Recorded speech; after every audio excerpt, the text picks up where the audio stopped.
Well, hello everybody. Welcome to the show today. This is Iron Pass 21. This is going to be our today's session. We'll be rolling ourselves back into whatever they're going to do in the future here.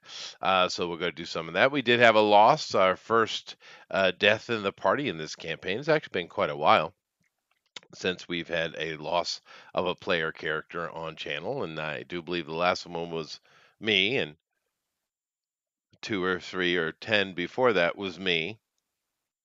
So, it's good as someone is not me, Right? you know.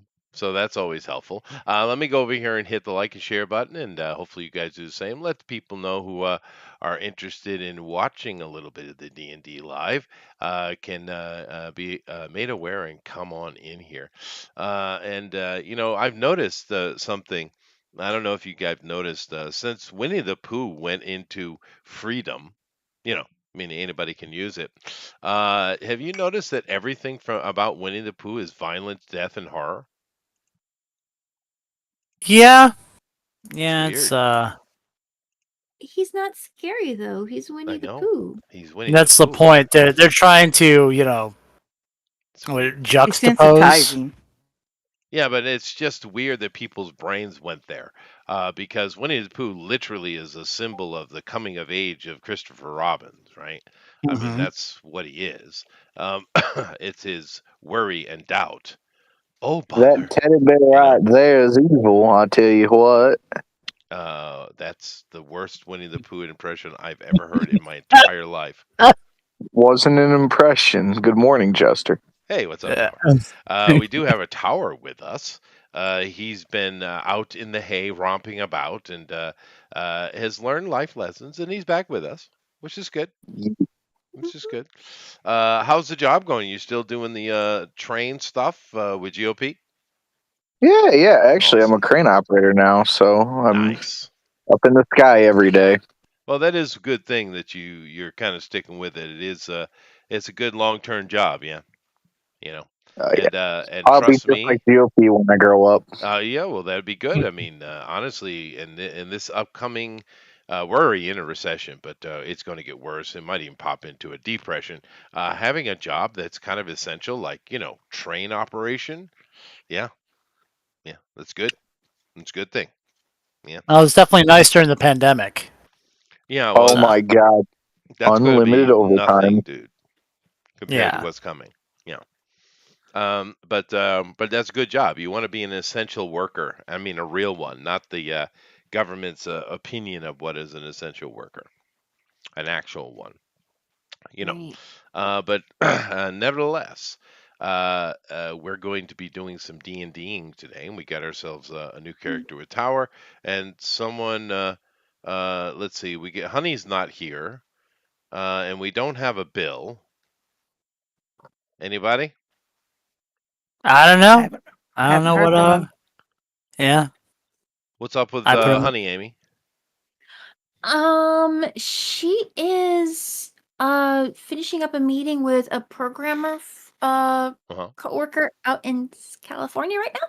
So I will check on her, but I thought I offered I could, cover for her, and she said that'd be okay if Oh anyone yeah, needed sure. Honey to do some checks or anything like that. Oh no, we have time before anything might kick off, because we are still doing kind of downtime stuff and organizing, and we have two characters we have to introduce today. So no problem.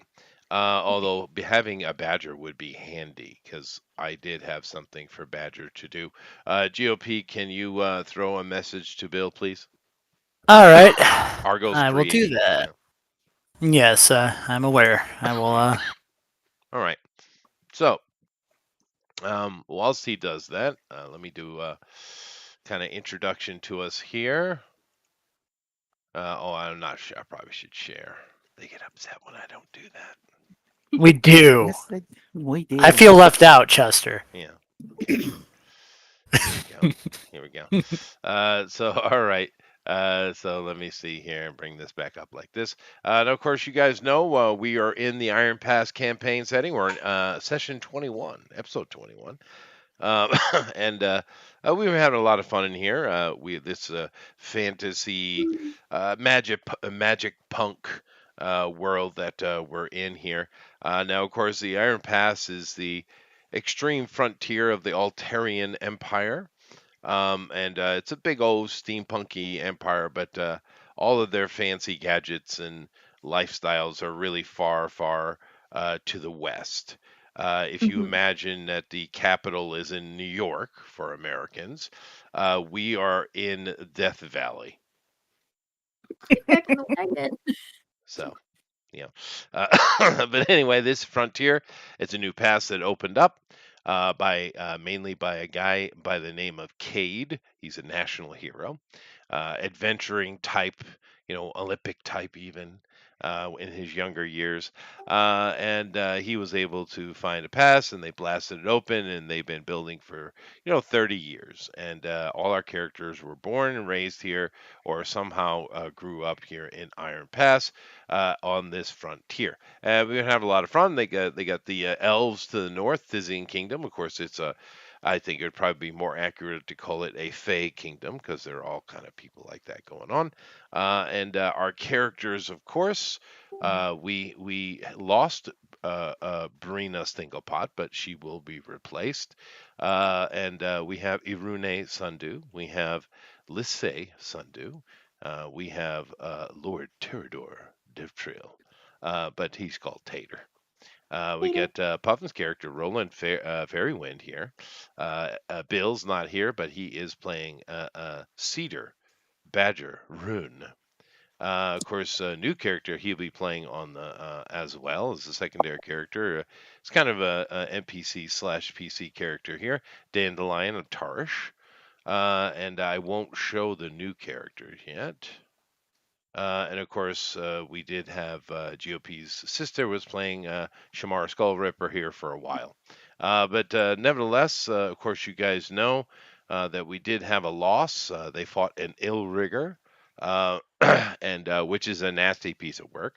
And they were able to defeat it. Unfortunately, with the loss of a party member. However, Puffin did gain greatly out of it with a nice set of armor, and of course, Black Razor itself.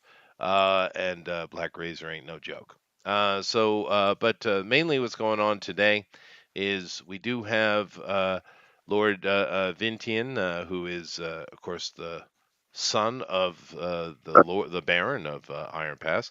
Will be heading to the west, and he will be talking to the Emperor and the Council regarding the situation with the Gordati.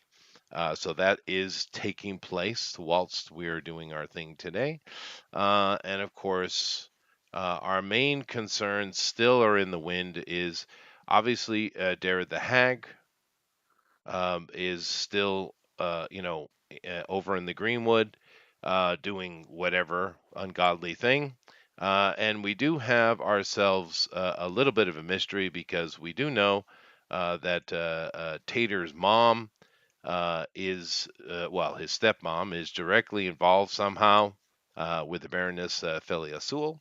And of course, a connection with Belinda Kraus, who is a very high end noble that she was very excited to carouse with. I said it. And we found that this person seems to be directly involved not only with the hags, but of course the Baroness and the Gordati Prince, who seem to be behind all of this nonsense with the hags and the attacks on Iron Pass. And there's some greater machinations, which I don't know that the party has truly uncovered yet. But there is a little bit of a hanging thing in the wind because we do have another Cassandra Kraus, and she is, well, seemingly have lost her memory. She has amnesia, but she knows her name. So what's going on with that? That's something that could be investigated if they were paying attention. I doubt they were. Yeah. Yeah, we're in Iron Pass, and we're not going to worry about any of those other things. However, the prince here is the person who is machinating, and of course, Jason Cal, the accountant, who's a high-end wizard and spy master, is the one that was able to bring them back to Iron Pass so quickly. But he has been very happily carousing with Wigwam. He and Wigwam have hit it off, and they're fast friends. So let me see here. Where we haven't looked at Wigwam in a while. Here we go. Wigwam Glitterwind. Nice little gnome. At Nice hat. Wigwam's Magical Arts. And Julia Potts, Miss Potts. And excuse me. And of course, they are waiting on information coming from Baron Fedskith of the Gordati Empire, although we're not supposed to say that out loud, but they're waiting on this fella to get back in touch with them. And therefore, they have some downtime and things to do. Is Bill with us yet? See no Bill, and he hasn't responded to me. That's too He's not bad. online. I did need the Bill today. That's unfortunate. Hmm. But No, he that's might just be okay. late.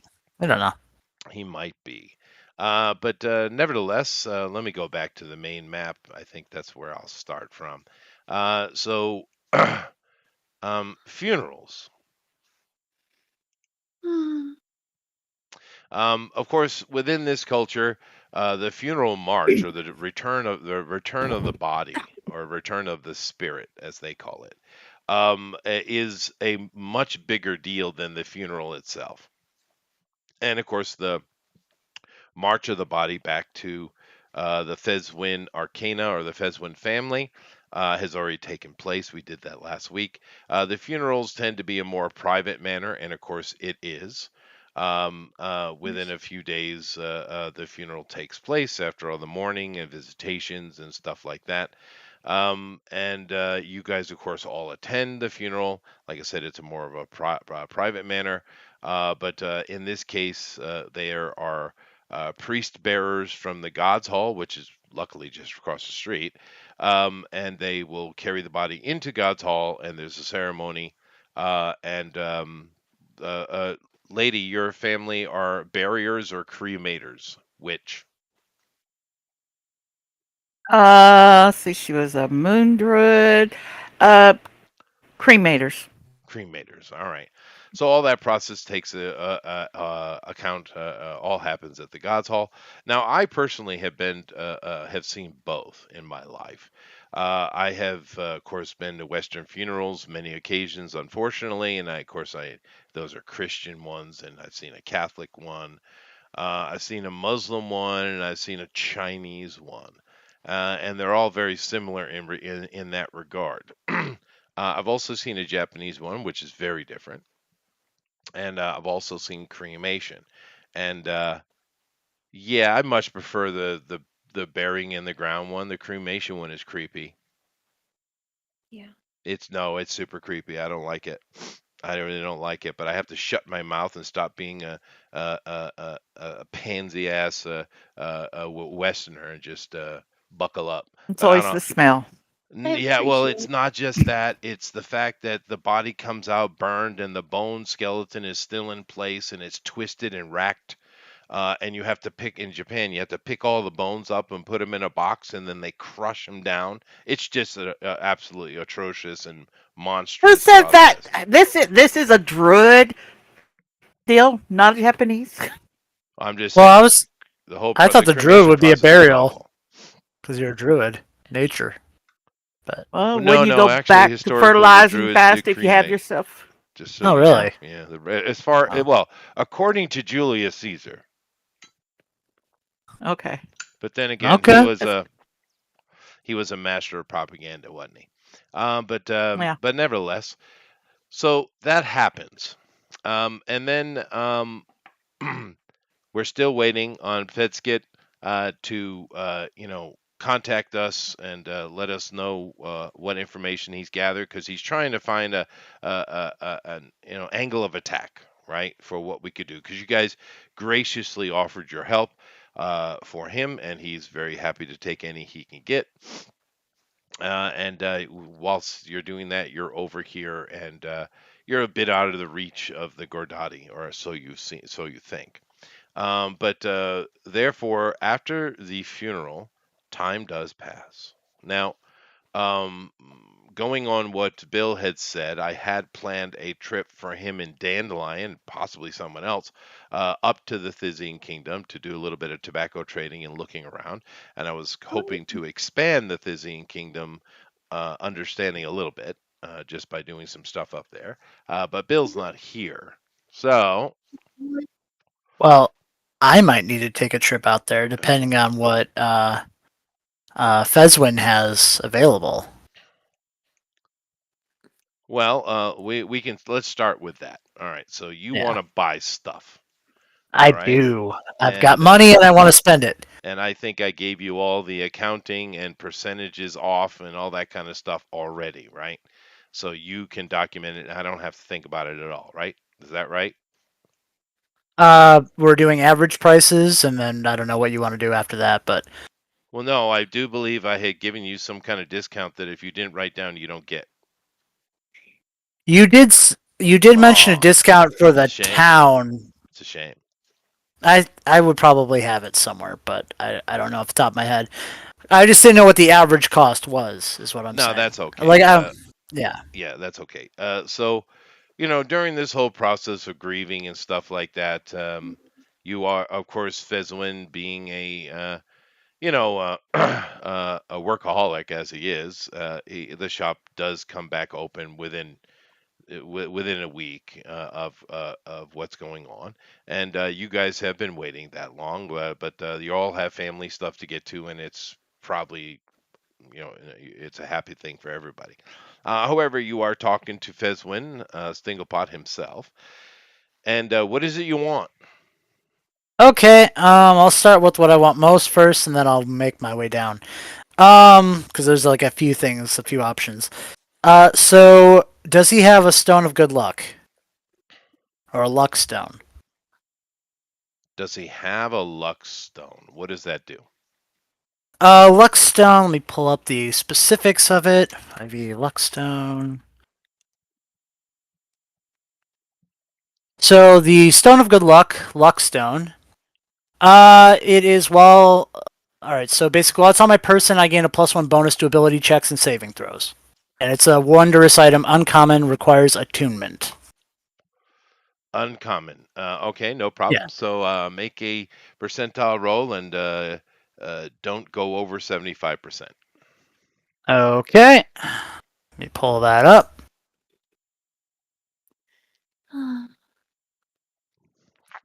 19. He's got one. He's got one in Yay! purple Okay. and light pink. Oh, well, I'll Woo! take the purple. It's, very regal. No, that's my favorite color. No, I'm joking. Okay. And what do they cost? It is an uncommon item, so let me pull up the prices for that.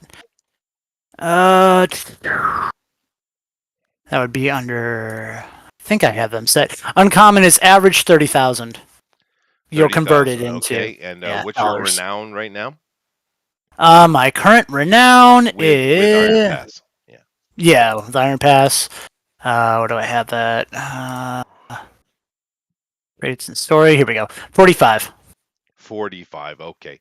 So you guys are under 100, but that still offers a 10%. And over 100, it becomes 20, by the way. Okay. So you do get a 10% for being hero of Iron Pass, and then you get another 5% for being a childhood friend and compatriot of his lost daughter. And Lady did confirm last week that the father doesn't blame the party because she made her choices. The mother does. You're dealing with the father, so he gives you an additional 5%, so 15% off. Okay. All right. So that's one item. And then let me go back to my page I had up here. A shield +1. I think I would probably talk to Sindari for that. I would assume. I would, yeah. Yeah. A He's cloak of more protection. a cloak of protection. What is that under? Cloak of Protection Uncommon, is an common, uncommon. rare. Yeah, these are all uncommon. Oh, okay. Because I can't afford rare. No, that's fine. Same thing. Don't roll over 75%. See if he has it in All stock, right. right? Oh, nope, he Okay, doesn't. he doesn't have one of those. Yeah. And I'll do a Broom of Flying. Okay. Same thing. All right, once again, uncommon, yeah. No, 8. he does have one of those, and he actually picked that up during the whole Hag saga. Ooh. So it belongs to somebody. Aha. But he has that same thing, 15% off for you particularly. Okay. And I want to say that's all the stuff I really want to get right now, except for the shield +1, and I'll go talk with Sindari about that. Yeah, he So doesn't have many arms in the shop. There are a few weapons on a wall, but it's very select. Mostly, what he has is magical items, is what he sells, because that's what he receives. And the weapons are either he quickly sells out in bulk to someone else. You'd have to have a conversation with him because he doesn't have much in the way of armory here, or they're simply sold to someone else in town that you just don't know about.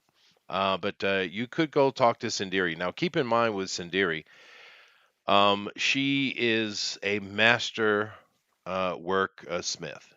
What that means is she can create things that are ready for magicking, right? She doesn't make magical things herself, although one of her sisters does, right? And yes. I'm not sure the exact process in fifth edition. I think we looked at it before, but she's certainly high enough level to make a +1 thing, just depending on time and money, right? Okay. Yeah. Because I know the calculations different if you're ordering something specific. But I don't know how off the top of my head I can't think of like exactly how I would change the cost. I'll have to look at the book. You would, Um, but as far as better markets, of course, in the West, in one of the big imperial cities, they would, a +1 shield would be commonplace for the yeah. wealthy anyway. A matter of fact, a lot of magic weapons are probably on, upon people who never use them, right? Rich and Of wealthy for course. status reasons. But in this area, you don't know about Cragmora. There might be some stuff there, but you're, persona non grata there. Yeah, You've I was never about been to to say. the Gordati cities. You don't know about there. The Thysian kingdom to the north is, of course, far more established than little old Iron Pass, right? Okay, cool. So, Um, let's see here. yeah. Um, Let me bring this back up and come back over to the other side. All right, I'm going to introduce Tower and Lady at some point here today. Let's go and do Puffin next, and then Amy, I'm going to come to you. So if you have anything you want to do, prepare yourself. Puffin, you're muted. Hello. Uh, Hi. Um, it's been about a week since the funeral, and Okay. in I've that been attuning to the sword. yes, you have, and you have attuned to the sword. But during that week of, finding private moments, heading out to how far a stretch is it for you to get to where your family is? By the way, About a mile and a half. Like, so you well, you have them however, very close to town. Okay. I have them concealed in the ruins near town. Like, the place where everyone's like, oh yeah, those are the ruins, and they just out of sight, out of mind it. But I know what's Yeah, there. but the kids play there. Okay, well then I'll have to have it a little further out then. Yeah. I mean, come on now. A mile and a half outside town, the kids play there. You know they do. So it's a little bit further, but that's all right. It's like half a day journey. But you were talking about bringing them in. to town. Mhm. So maybe we should do that first. Yes. So you said you wanted to talk to Tater and or his dad or something. Yeah, talk to Tater's. I'd probably think I would have to talk to Tater's dad about they're safe. I just want them to have a place to live. All right, well, You know. let's do that. Go and talk to Tater. All right, Tater. So Yes. is he shopping right now? No, Yeah. We'll just say I'm. No. We'll no, say I'm at home now. yeah, he's come 'Cause, back. yeah. He's well, currently you find him, and of course it's pretty easy to find people in Iron Pass. It's a pretty small place, and you guys grew up here. But he is currently enjoying the new offer from Ye Old Rapid Dining by Garth Blumeth, the Ooh, shawarma, the comedy of it. And he's enjoying it. Everyone is. Place is packed constantly now. He's become a mega success, and you've heard rumors that he's thinking of, creating a chain in the western cities. So but you find him in here, and you get yourself a shawarma as well because they're pretty good. The only question is, do we want mutton or do we want pork? It does not come in chicken or beef, by the way. It is either mutton or pork. He's been quite work. particular about that. Well, he is a gourmet. He I should is. create a what's it called? A competing business that does it with beef. You're going to lose. The timeline I says will. so. Yeah, the GM says so. No, well, That's the all he says. timeline says so. We know that Ye Old Rep and Dining becomes one of the most successful businesses in the history of the universe. It lasts for Oh, it does. thousands of years. We know this. There you go. It is Gotta nip it in the established. bud right now. It is Can't mess not. with perfection. Anyway, No. so shenanigans aside, Tater. Yes.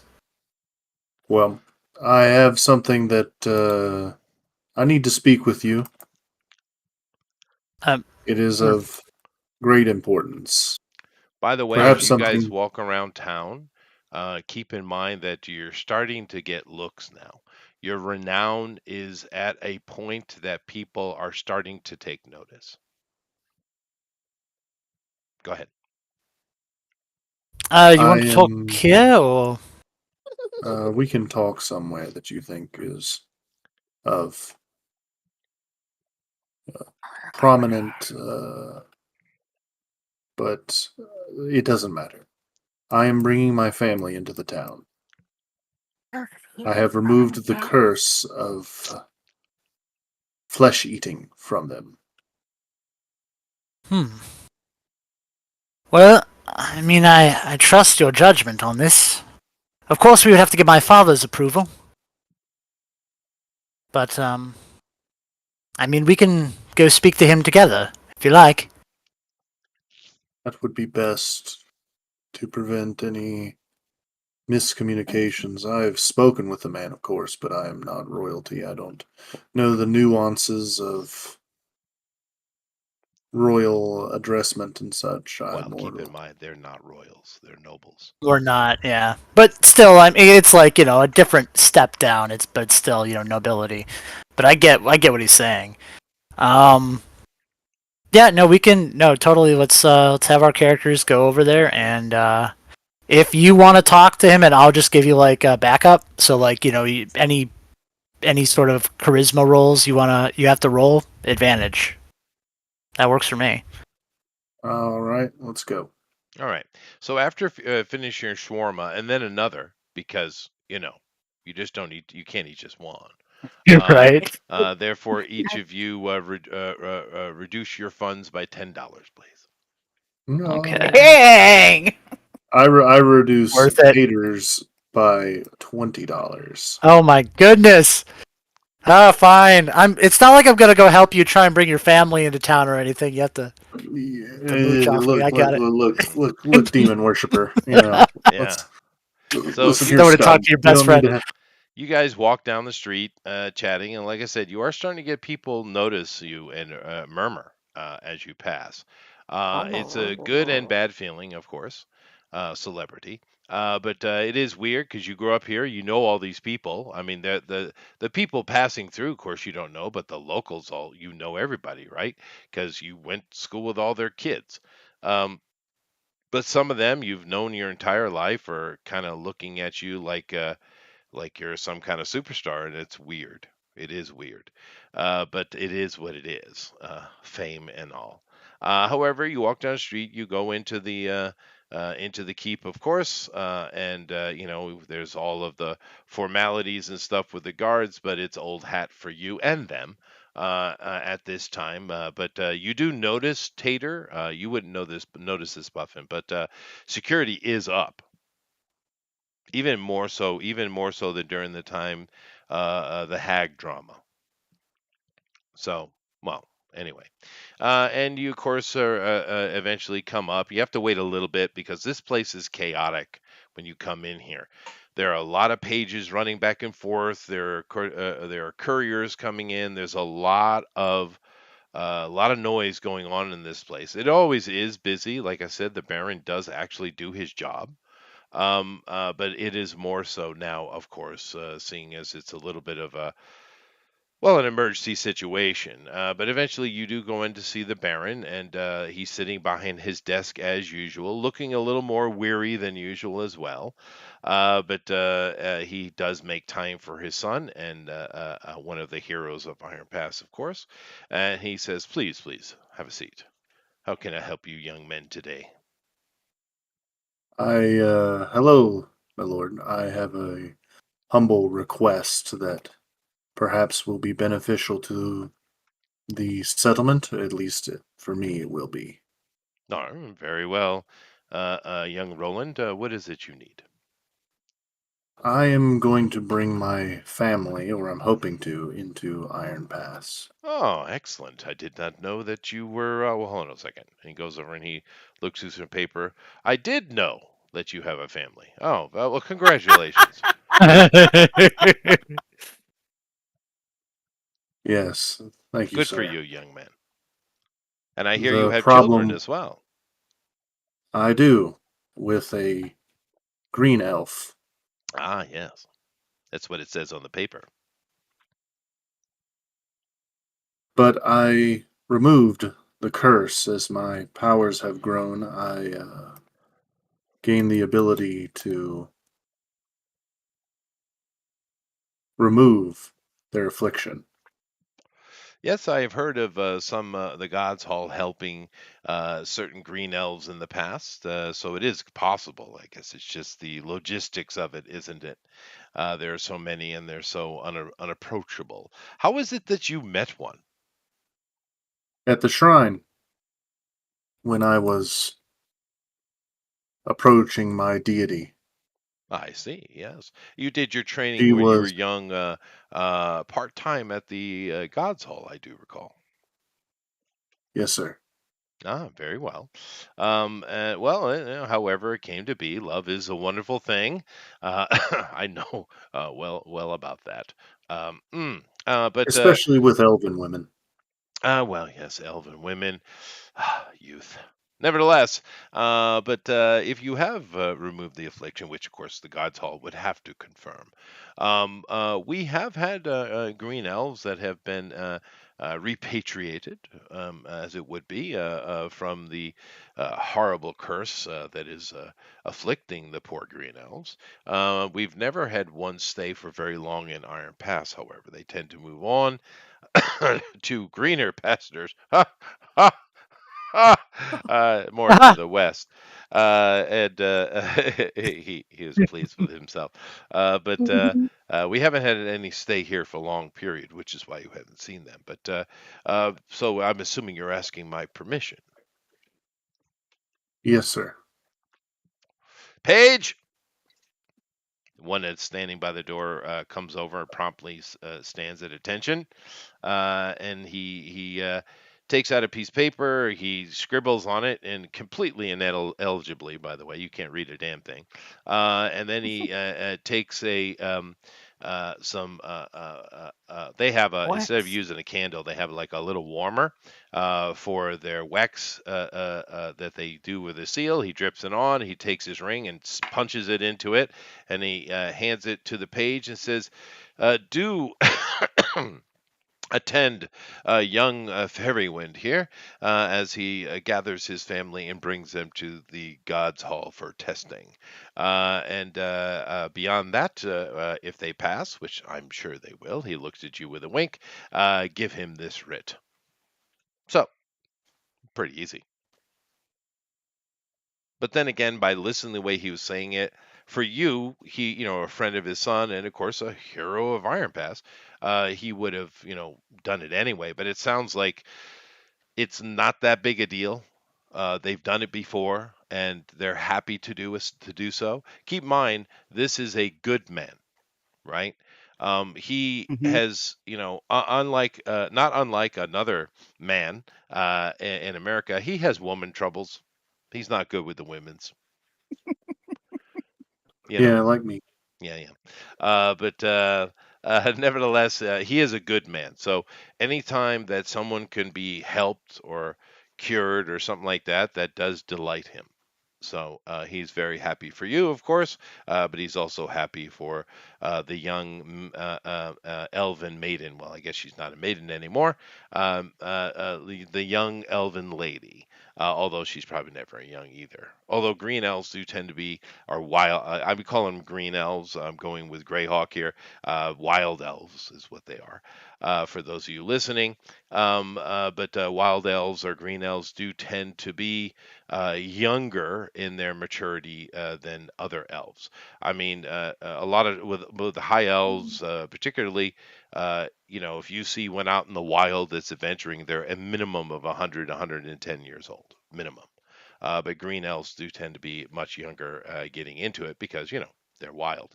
Nevertheless, you guys, do you attend him or do you leave him on his way, GOP? Well, of course, I want to go meet my best friend's family. Yes. Fair enough. So you travel with him and the page in tow. You guys get horses from the stables, of course. I don't know that you guys own your own horses. We haven't determined that, have we? I don't think so. But of course, though it doesn't matter. I'm not going to pass up an opportunity to get horses from the man himself, the myth, the legend, Oh yeah. Ron Thunderrock. You know how hard it Thank is to say that name correctly? Ron Mhm. Thunder Rock. Yeah, it's because it Thunder should be Rock. something else. I should have done it the other way. But this is PG-13 Should show, be, lady. You know, yeah. Don't let Allegedly. Tower know that. Allegedly. Allegedly. Anyway, of course, he runs the Iron Pass stables, and other than shilling out money, of course, being a prince or a baronet or whatever the hell, little baby baron, young noble, lord, I guess it's just lord, he's able to get horses free from this particular stable because this is not only is it a functioning public stable, it also is part of the functionary of the guards' stabling. Therefore, he's able to get horses. By So the way, Tower, have you seen the image of Rond Thunderrock? No. Oh well, I think you of everyone would appreciate this the most. Please tell me you're popping it up. yes, you just got No. to look on the Discord, dude. Oh. Oh my god. I am sitting Finally. in it. My brother. Mhm. Like your brother? I thought you would appreciate that. So you get your horses, and you guys, of course, travel along with the page in tow. And the page's name, unironically, is Timothy. Oh. You know, Okay. so it takes you. This is going to be an endeavor. So because it is a little bit out of town. So basically, you could push it, but there's no need for it. You guys go and you're going to stay overnight with the fairy winds. and you'll come back tomorrow and finish it up at the God's Hall. But it's all well and good because after a leisurely day's travel, you guys come upon the home of the Fairy Winds homestead, which is quite a bit out of town to keep away from the children. And finally, you meet Eliana and the children. There are two, I believe, right? 3. Jesus Christ. Man, you are so busy out there. He is, but Mhm. his wife, being a green elf, a cured one, she is more than capable of running everything, the household, because they're wild elves, therefore more hunter-gatherer types, and here in the ruin, they're quite hidden. Matter of fact, GOP, you didn't even know that this ruin existed, Hmm. right? You know they are dot the land because there clearly was this was a highly inhabited place by some amazing people. This one is certainly more elven. And when you look at the architecture, it's very elven as far as your school studies go, with the way they do their architecture and their kind of flowery nature-esque designs in their art. This is clearly a high elven city. It was. They're the ones that build in stone, as far as your studies go. They do dot the land. Matter of fact, Iron Pass itself is built upon the foundations of some older thing, right? Hmm. And one of the things that has happened in the past 10 years, really, is there have been people come to town, although you may or may not be interested in it, who are of the archaeological distinction. From the empire, the western cities, universities, even. You've heard those things exist, you've never seen one. But they've been kind of researching around Iron Pass and the surrounding areas, trying to understand what this was and who these were, and doing archaeological shit. But nevertheless, you meet the family, you stay overnight. Therefore, Puffin, we know your Yes. character, and I'm going to get to another thing with your character in a moment. But please describe Eliana's nature and character to us. So, as Roland is more more on a serious note, he'll crack wise with GOP, but most people he's just kind of a little bit distrusting of.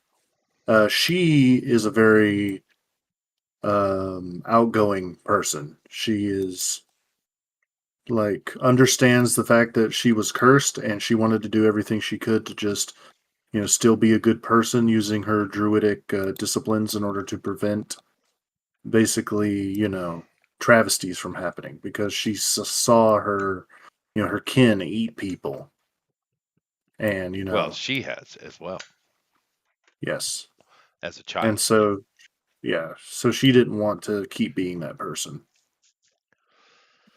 So now that she's free, she's very enigmatic. She's a businesswoman, pretty much. I see. Well, how old your oldest kid? She would be, well, oldest was a son. He would be 3 years old.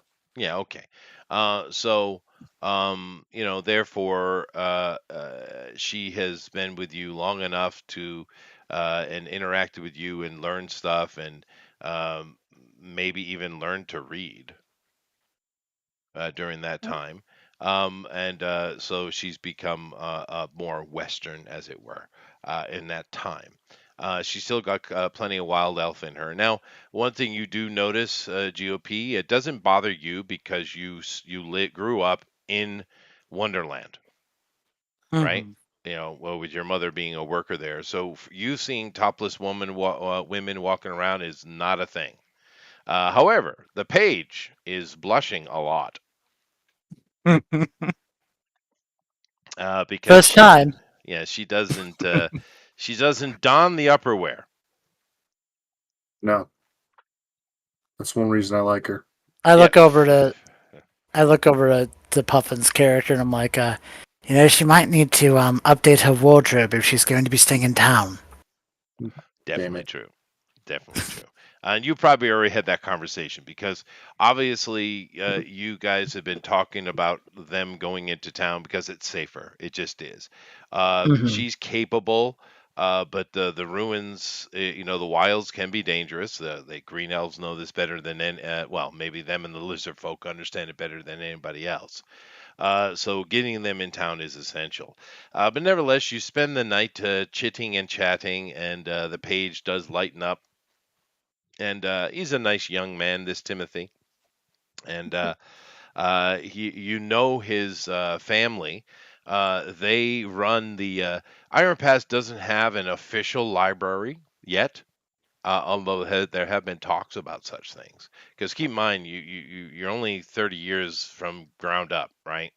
And yeah, but there is an unofficial library run by a bunch of scribes that kind of do part-time work for the keep itself, the Baron, but also kind of do it for some of the other businesses helping with because you do have imperial taxes and all that stuff, of Hmm. course. Yes. So they're basically scribes, but they do run the unofficial library, and this is one of their sons. Um, so it's kind of perfect that he's a page. And they're probably very proud of him that he's working in the Baron's office, yada, yada, yada. But Timothy seems like a nice fella. And the night goes on, and you guys have a meal. What does she cook for everybody? She's going to cook honeyed What lamb. lasagna? Ooh, nice. Honeyed lamb. That's good stuff. You could have said dwarven stew. That would have been better. Yeah. That would have been better. But anyway, you guys enjoy a meal. She is a, probably very capable cook and such. I would assume being what she is. And then the next day you pack up the family. And no, you guys travel fairly light. You might have to bring a wagon back to bring all the various accoutrements with you, but you pack up everything they need, and you guys head back into Iron Pass at a little bit more brisk pace because you want to get it all done by the end of the day than you had yesterday. Nevertheless, you go to God's Hall, and of course, they do all of their stuff that they do, and like I said, they've dealt with this before. And it all goes pretty quickly because, I mean, you did cast the spell and they are cured. So, fair enough. Father Kent actually attends. He, seeing as a runner, had come from the keep to let him know what was going to be. So he was expecting you, basically. You don't see Lady Sherelle, but Father Kent himself does actually attend you. And he's a very nice, kind man. You've probably all met him before. You certainly have, Puffin, because you did studies here at God's Hall, of course. And the test goes very quickly, and they are clear, and the page hands you the writ from the Baron, bows, and by your leave, leaves. And Father Kent congratulates you. He's very friendly, warm type of dude. He's not the doom and gloom type. He's more of a, thoughtful thinking type of priest. Although Lady Sherelle is very doom and gloom. Poor thing. Well, there's a lot of the religious types like that. But nevertheless, you have your writ, and your family is allowed to come in town. So how are we going to do this? So now we do know. Was it you or was it Bill that took over from? Well, it's got to be Bill from Brandywine. Yeah, it was Bill. Yeah. So how are you going to? What are you going to do as far as accommodations? I am going to go to my. Because you have money. So I do. I thought that I had a house, but I may have just been. I thought I had a small apartment outside, but it's time to buy a proper home in Iron Pass. A sure. nice one. Oh, sure. Why not? I mean, you have the money, and there's no reason you can't. And all I have to do is change the background picture, Hmm. which I'm doing. So anyway, did you have a house or are you buying one? Let's assume you already had it. I mean, You've been Okay. preparing for this day, right? Right. So you would have prepared. I don't you don't your character doesn't strike me as oh God I gotta get that's not you don't strike me that way. Yeah. Was that A one that chick we killed that like the first picture I chicken? sent you wouldn't get with a guy like that. Maybe not. But now, because you're doing your prep and stuff, and she is a druid and a green elf, you probably want to be a little bit off the beaten path, I would assume. Indeed. And therefore, you probably are going to be more down toward the Sundew farm homestead or farmstead down in the south, I would say. It would be nice to be near friends and family, especially with the Sundews being as gentle and kind as they are. The extended family, that is. I don't know anything about her. Or would you like to put them in town? Put them near the sundews. Okay, all right, fine. So I need. Or, if you want, I could have a house built in the town, and then I just use my money to make it like this. How do you call it? You know, almost like a tropical home in the middle of the city. Well, I Like have both available, so make decisions. I'm going to do the tropical home in the city. Okay. It's basically, you see a cityscape, and there's just like a random forest sticking out of it. That's fine. I'm just going to give you a normal city building, though. So. That's fine. Yeah. Let's see. I have several choices. Maybe put a tree on either side of it. Yeah, just I'll let Hey, her hey, use hey, her hey, druid hey, powers. just to give him that nice little touch. Let's go with this one here. Yeah, I like it. All right. So there we go. All right. That was quick, although that did kind of melt in weird, but that's all right. We'll take it. Although I could do like this, though. Let me.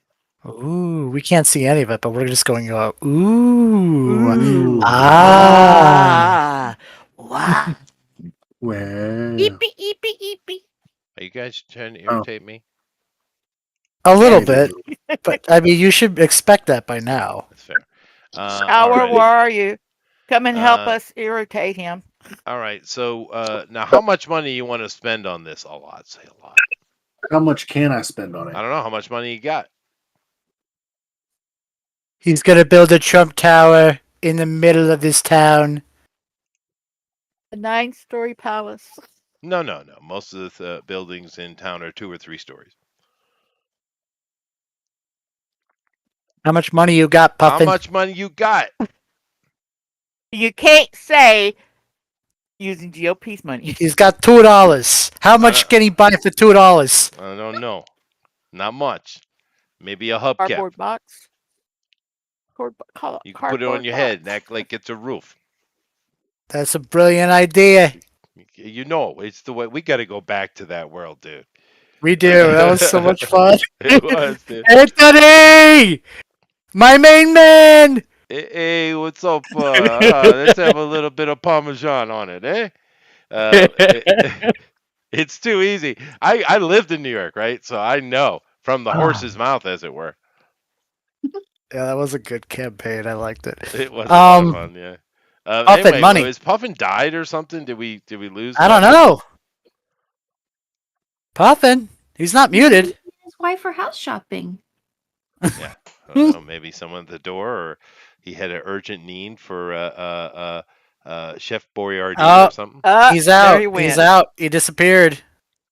Oh, You poke no. fun at his Yeah. choice. We pestered him too much about his finances. He's like, I'm out. Well, no. Keep in mind, I say this occasionally here. The past couple of months. The sun, even though it's a solar minimum, keep in mind, scientists act like they know everything, but they don't. And they don't. And of course, we know about these cycles from past historians, but we haven't had or at least as far as we know, we haven't had the scientific apparatus to really monitor and catalog and research these things until modern times. We got satellites and all those kind of things, right?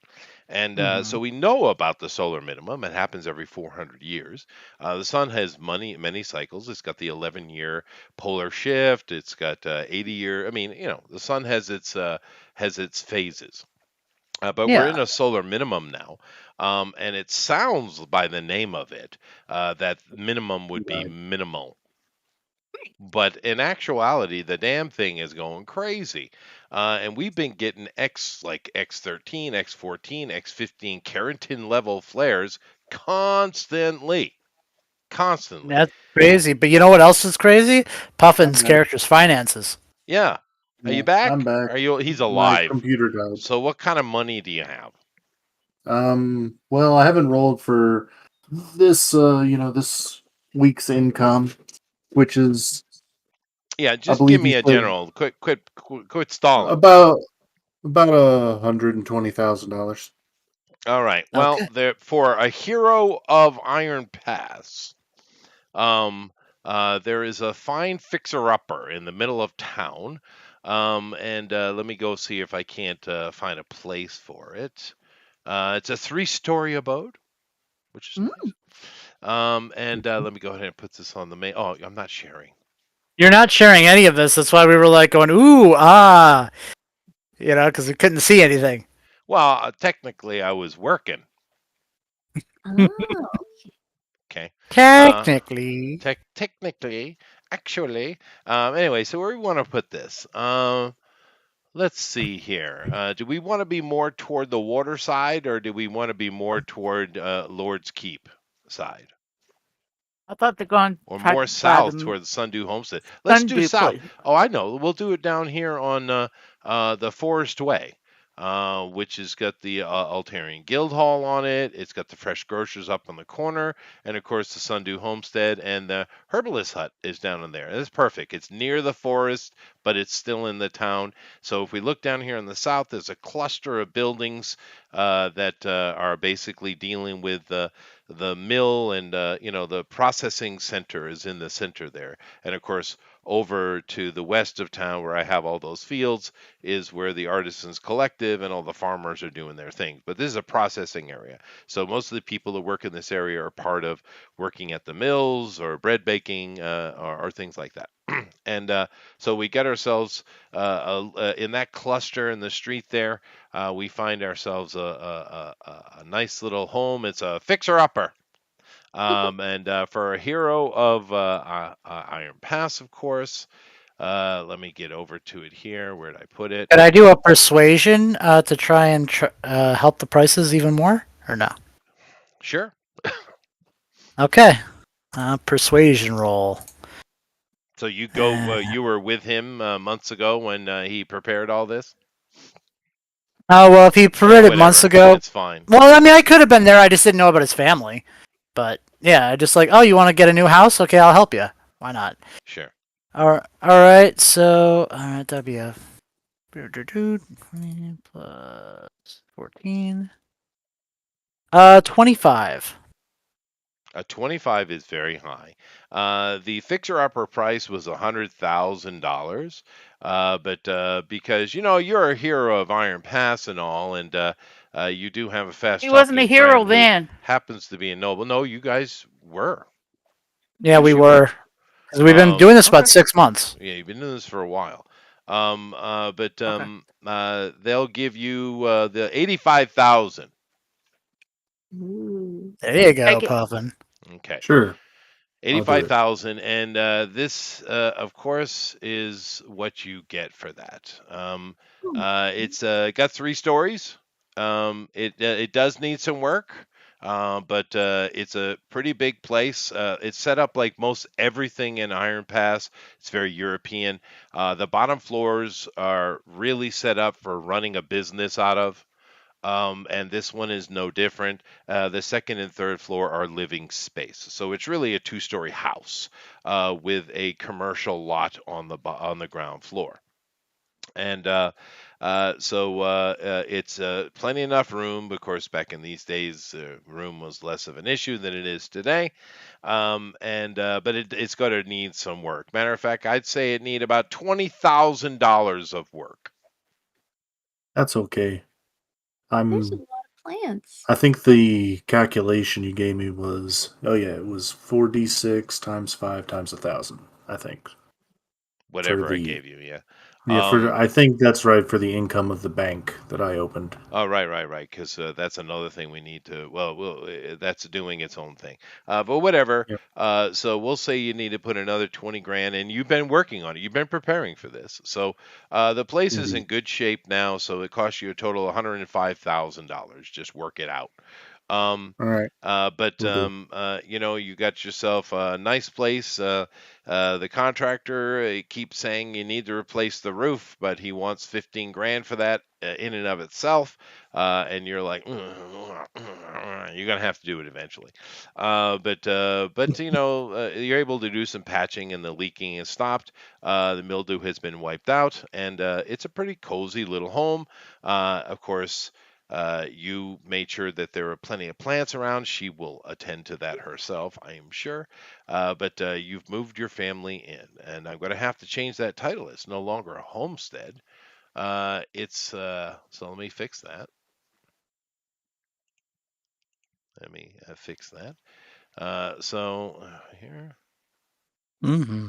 Okay, so it's no longer the Fairy Winds homestead. It is the Fairy Winds. Uh, let's see. What do we want to call it? City Manor.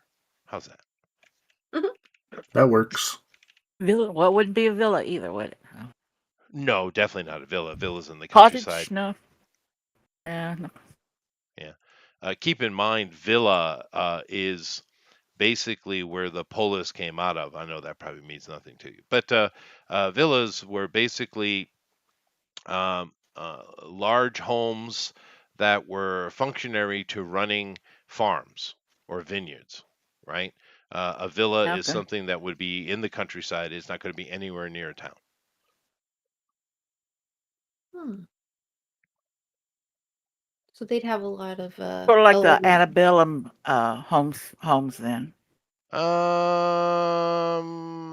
Plantations. very That's where they're at. American. We use the word plantation. We don't use the word villa, although they're the same thing. They are the same Yeah. thing. Yeah. But it's also where the word villain comes from, because the lords of the villa, of these farms, they could be quite unscrupulous, and Of that's where course. the term villain came from. So. Oh my Mm. Well, goodness. I do have the black. You do have the Black Razor. Yes. Yeah, that's true. Oh yeah, he also volunteers to be the executioner for the city. Oh, fair. That would be a smart idea, actually. Although they don't do that very often here. All Yeah, I right, was gonna so say it's not that big of a place. yeah, it's Well, not. they're Um, gonna have a few more now. Oh, Chester, I just realized the perfect replacement if Tower can't play a Goliath, and one I think you'll love. well, no, I can work it out. I just wasn't expecting to deal with one. Well, It's I'm not a saying big a deal. bugbear. Oh Chester. no, that's When worse. enraged, my character could have literal human-sized shits. Oh my God, No, we're There you already actually, go. jumping into they're that. they're not that big, Tower. They're Yeah. not that large. They're just a little bit bigger than human. Um, I mean, uh, that would be massively over. Well, my character Well, could be. we'll talk more when we get to your character. Yeah, which is coming up here in a second. I'm going to get to it very quickly. Still no bill, huh? No Billiam. He hasn't messaged me Mm, back, so maybe oh I don't well. know. I'll just have to save it, because there was some important stuff I knew I was going to do with him. But nevertheless, other than that, before I move on to Lady and Tower, um, uh, What uh, about Melissa and Amy? I'm going to get Oh, to them never as mind. well. Yeah. So Okay. everybody else, lady, everybody else. Okay. That's all right. Everyone. Puffin, other than getting your family Yes. settled, which you're very happy, you have an official writ. Now you're well aware that with the townsfolk, it's going to be a little bit of a hit and miss thing, right? Some people are going to be warm and welcoming people that want to love the idea of second chances and yada yada yada. The nice Christian lady, as it were, right? Because the men Hmm. don't really care. But you're also going to have people who are not going to like it. So there's going to be some tensions, right? But you do have an official writ, so there will be no issues with the guard or anything like that. But it will be I'm a also period of doing. adjustment for the local peoples. I'm going to try to do my best to make sure what happened to my father doesn't happen to me. And what's that? Meaning cheating wife. Meaning, yes, I see. He's gonna the have best I Are you can. going to give chain her a her to a wall? chastity. I was gonna say a chastity No, device. no. He's gonna give it to her every night. I'm just going to try to trust her, but I do have the black razor if I Oh goodness. Oh otherwise. wow! Wow. Yeah, no, women are women, dude. It is what it That's is. true. He's So a wild fairy after all, right? Or wild elf. she is. However, And a one druid. one suggestion that you might want to make to her, that she may or may not accept. It'll be up to you. Um, it might behoove her to join the local circle. It would probably go a long way toward her acclimation into Iron Pass life, because the druids are, of course, don't have the authority that the Gods Hall or even more the Arcanum with the Magi. They actually have more power than the Gods Hall. But the Circle does have influence in town. A lot of these people are farmers. It's the main occupation of Iron Pass is farming, right? The second being outfitter for travelers coming in, adventurers. And of course, druids have a very close kinship with those kind of people. So it would behoove her a lot to join the local circle. How she would take to that, but it's up to you. But that might be a move for her that would allow her to acclimate more successfully. But you can, inform us or not on that in the future. However, during the past week, you've been attuning to Black Razor. Now, Black Razor likes you, which is good. Good. Don't know He's why. very interested in, because it has telepathy, but it can't read your mind per se. It's more emotive, and empathetic. It understands you as a person, and it grooves with it. It understands you in this God, which you haven't told him. You're going to tell about it, and you talk about because it asks Yes. questions. But in your quiet times, you and the sword are having telepathic communications, and occasionally it speaks, and it's been doing that more and more as the days go by. Initially, it was all telepathic, but more and more, it seems to prefer just speaking aloud. And you find that very interesting that a sword, speaks. You kind of trying to think of the anatomy of such a thing.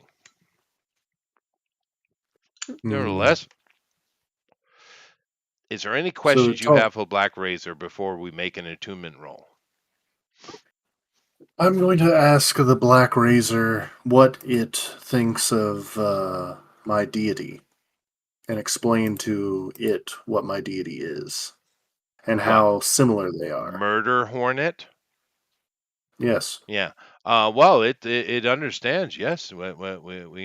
Entropy is a thing, and it goes on to the soliloquy about entropy, which you've heard plenty of yourself, of course, from your God's priests or your God's. Yours is more of a communion. You, of course, did go to God's Hall because everybody does. You have to learn the basics, right?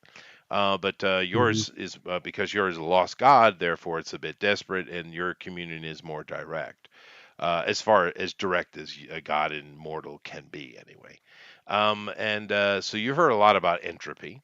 And the sword seems to like it. Therefore, I would say that the sword strongly and greatly approves of your God and thinks there should be more like her.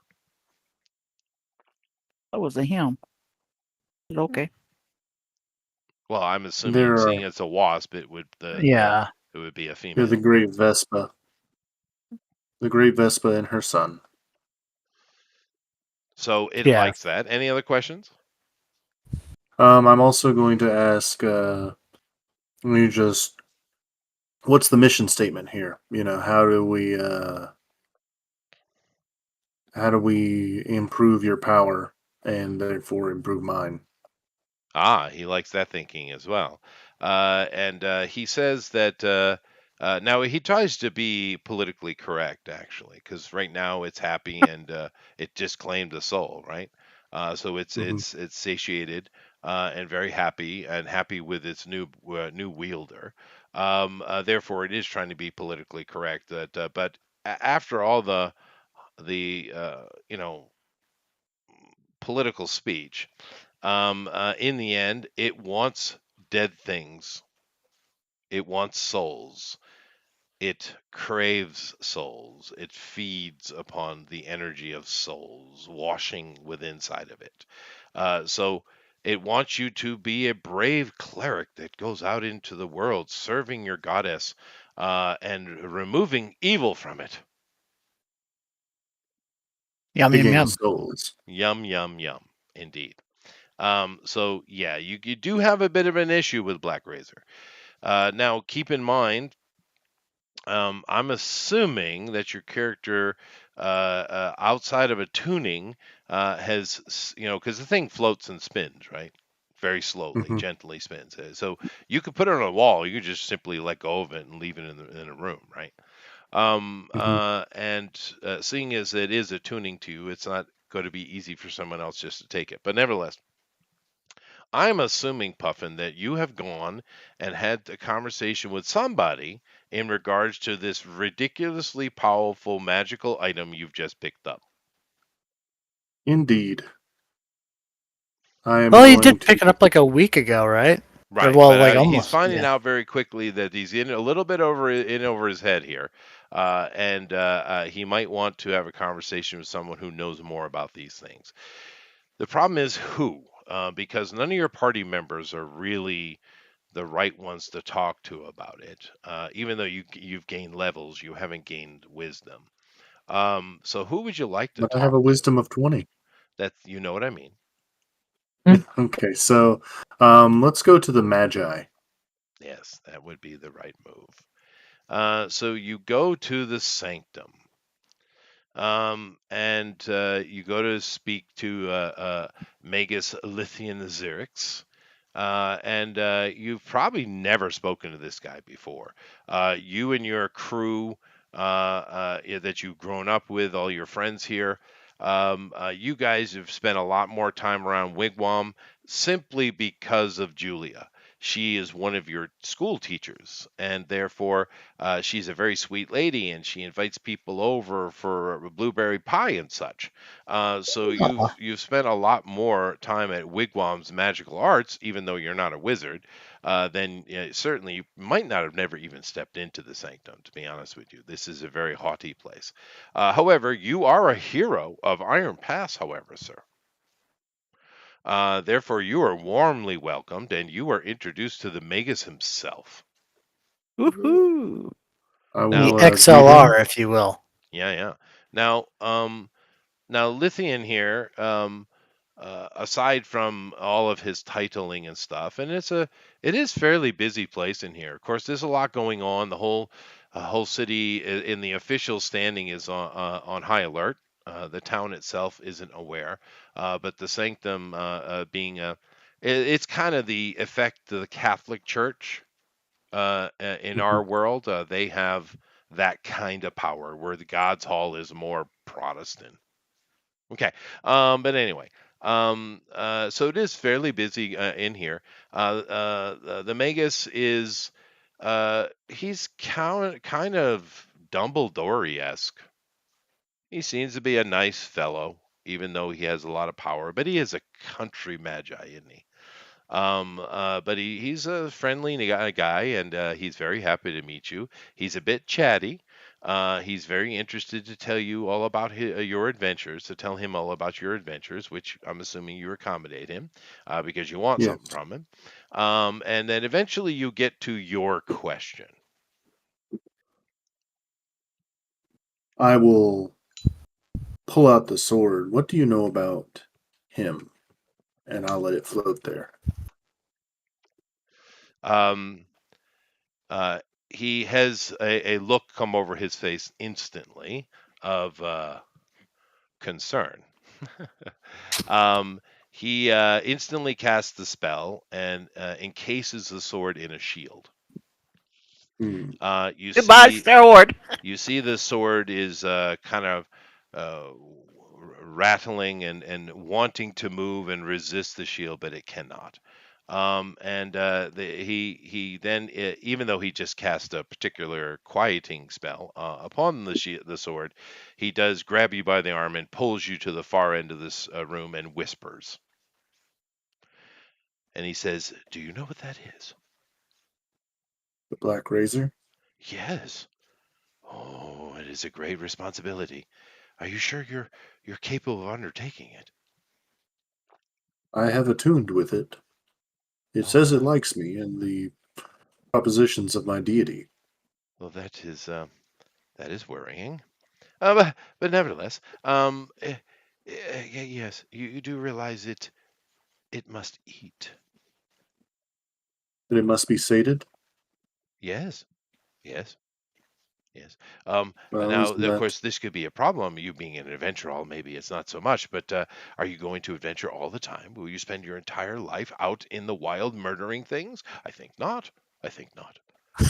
You Then, don't know us at all, buddy. yeah. So, but now he's doing his thing. You hushy. He's a cloistered mage. All right. That's the problem. He's clustered. He's cloistered, meaning stays inside. He's an indoorsy Yeah. type. Okay, but he Hmm. says, Ezekiel, come here, Ezekiel. You see a kind of older, rotund man approach, and he says, go to the library and bring me the book on hellish creations, the one by and Firion. Yes, that one. Yeah. Oh, very good. He runs and he comes back fairly quickly, actually. And the Magus goes through the book. He flips and he finds the pages that he's looking for. And he's like, okay, okay, okay. Well, all right. Well, you do have options. Um, you, if you, well, you'll need a spell, but I could do that. Yes, we could do that. Well, it'll cost a little bit of money. You have money, don't you? I own a bank. Oh well, then Own the bank. oh, very well then. So no issues. So yes, yes, we could do that, and so very well. I think we can suffice. I will make you a special band that will go about the pommel of the sword, and once you can release it into a secured area. Of course, we do not want the Black Razor just running around willy nilly in someone else's hand. Now, do we? The thing will request others to carry it, you know. But this band will silence it to be able to communicate with anyone other than you. I cannot break that connection. You chose to make it, though. Just keep that in mind. But you can simply release it, and when it's not in your hand, its requirements are not demanded of you. Oh, that's nice. Excellent. How much is this going to cost, though? Everything Oh, has a well, cost, you're a I'd bank say. owner. It should be no problem. Let me see.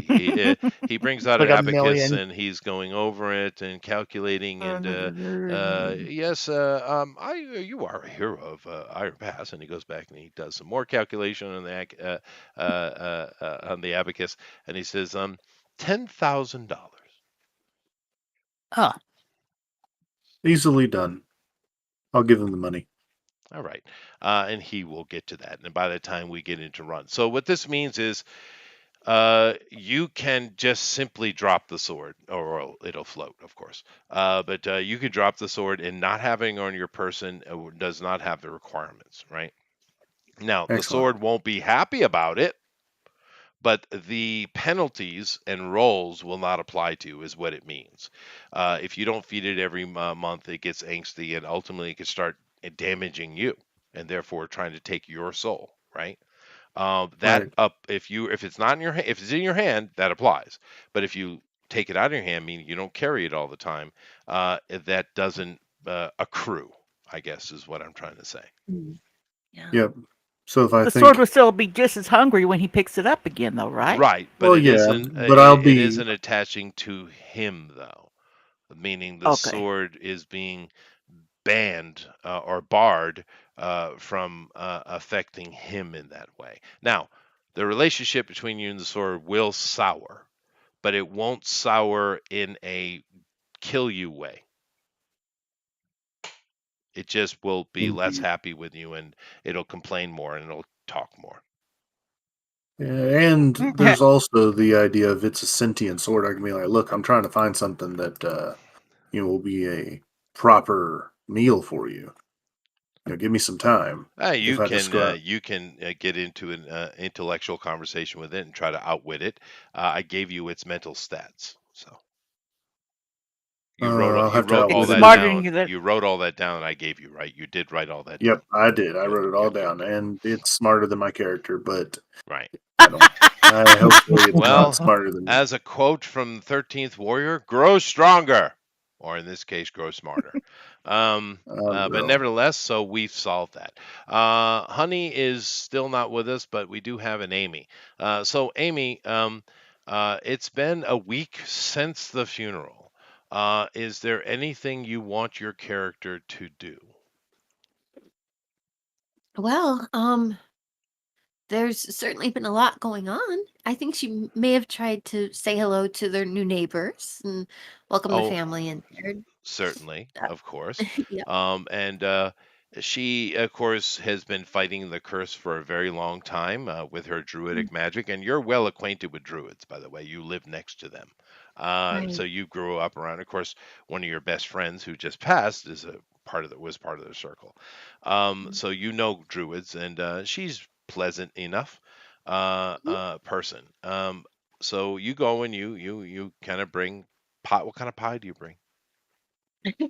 Let's see, what would be good this season?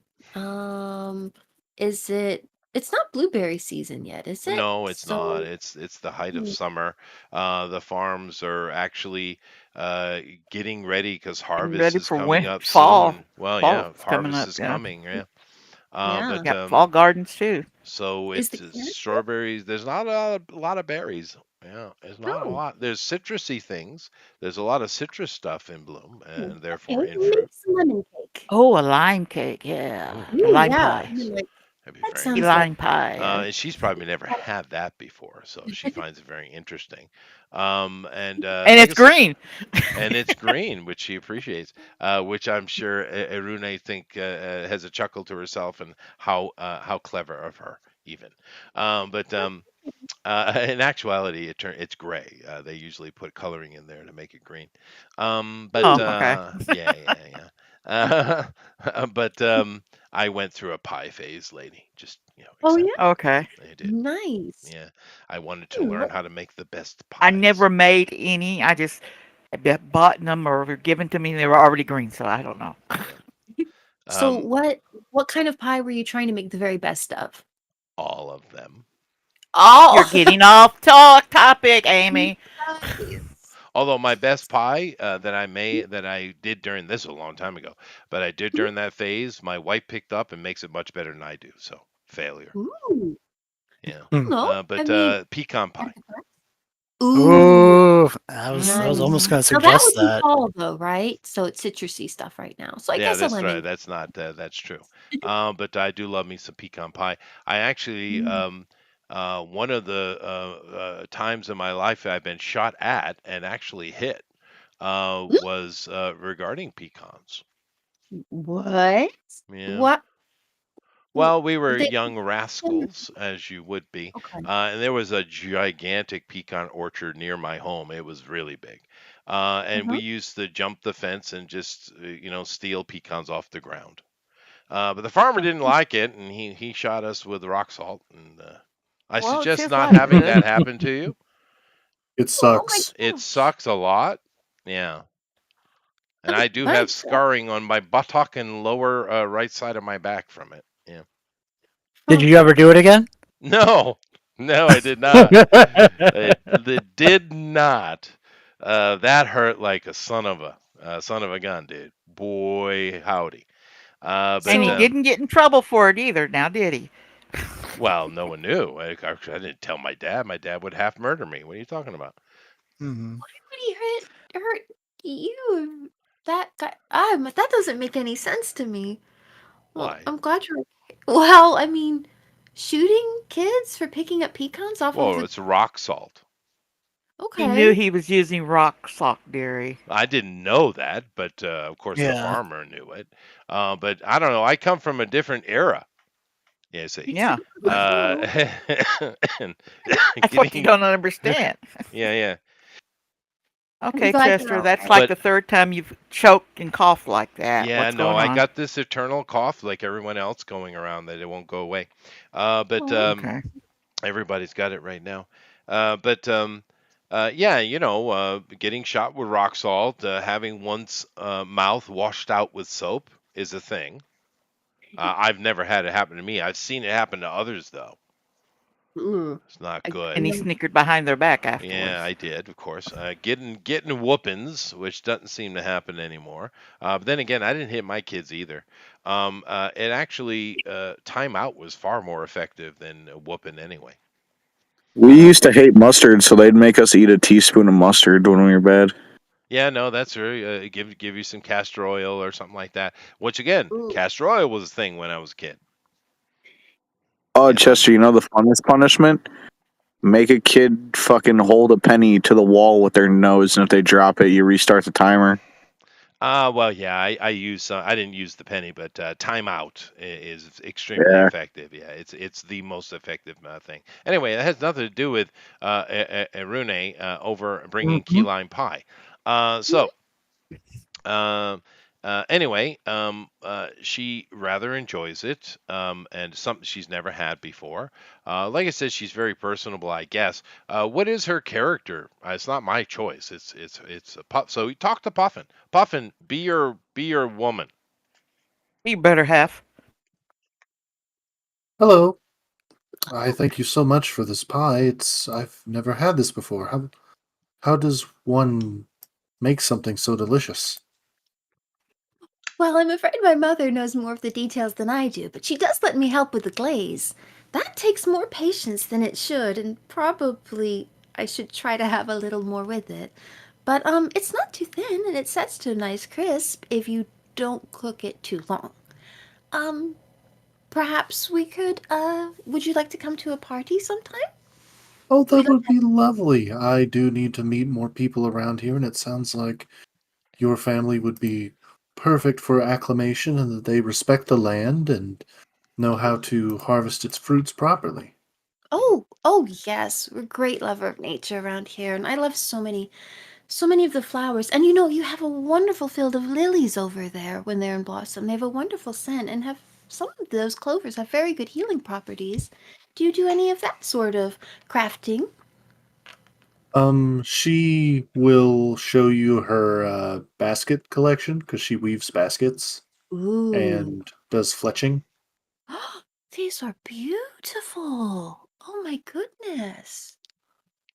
Oh, I love I'm not to presume, but this one is a little uneven in this side. Did your little one help you with this?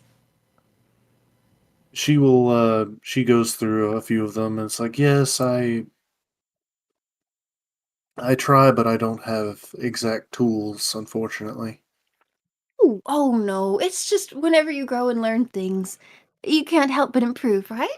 When my sister Right. was young and she was making things, sometimes she wasn't really satisfied with the way the links were or how things came together, and she would get frustrated, but you could always tell how they were coming along by how uniform all the spacings were and how the things twisted and how they came together. And I don't know, some of the things that my sisters worked together on and gave me. Actually, one of the chainmails I wear under one of my dresses. It's not quite perfect, and I love it. I love seeing that piece of them the time together. So it's beautiful to see how the story of the weavings and how it comes together. I think it's a wonderful thing. Do you sell any of your baskets or these sorts of things, or is this all for your own use? If you do much herb gathering, I mean.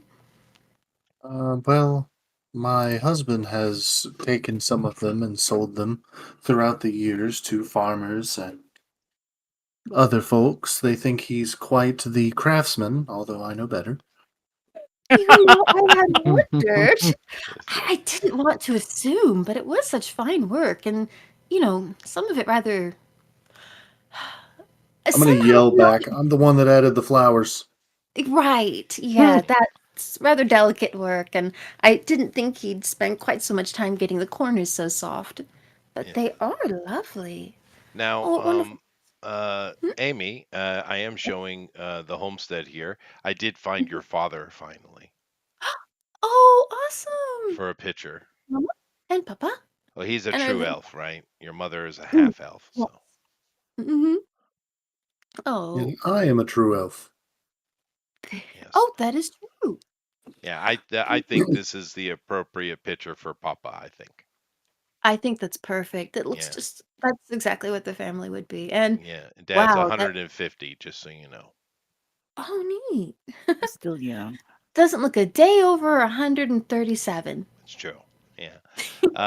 Mom, of course, is half elves do live longer than humans do, but she is far more toward a human side of things. But all right, so you guys have your conversation. Do keep in mind, near to where you're living, Puffin, the herbalist hut is kind of just down the road, and the Sundew homestead is right across the field. And of course, she was talking about Sindiri, and her Mhm. smithy is right there amongst the homestead. So all of these things are connected. Now, other than visiting the fairy winds, is there anything else you want your character to do, or Honey's character to do? We do have a week down. Um, that's right. Well, I was thinking we are going to invite them over for a party that the ladies of the Sundew house had maybe put together some dresses and some clothes for the little ones if um the husband's been too busy, putting together the house. Yeah, no, that would be fine. And I'm assuming she'd be happy to do. What? Give me a general understanding of her demeanor, please. I don't. Well, Uh, give me her nature and her demeanor, if you would, please. That would be helpful to all me. right, so her nature is how do I say it? Like she has a very maternal nature, so she's really no nonsense, but she is very outgoing. Mm. So she's very stern and disciplinary, making sure that she teaches children or people she thinks Survival. um, Yeah, I get it. Yeah, should be taught. But then when it comes to people that she thinks are allies, she treats them like she would anyone in a tribe, their family. sure. Mhm. And her demeanor. Her demeanor is she's kind of stoic, Okay. kind of just um, doesn't Well, really go out of her way to talk to people unless spoken to. But she's more upbeat than Roland is. Mm. okay. Because in cases like this where the conversations go on, I'll let you handle it. But another quick, just brushing through conversations, if it should come up, it's useful for me to know that.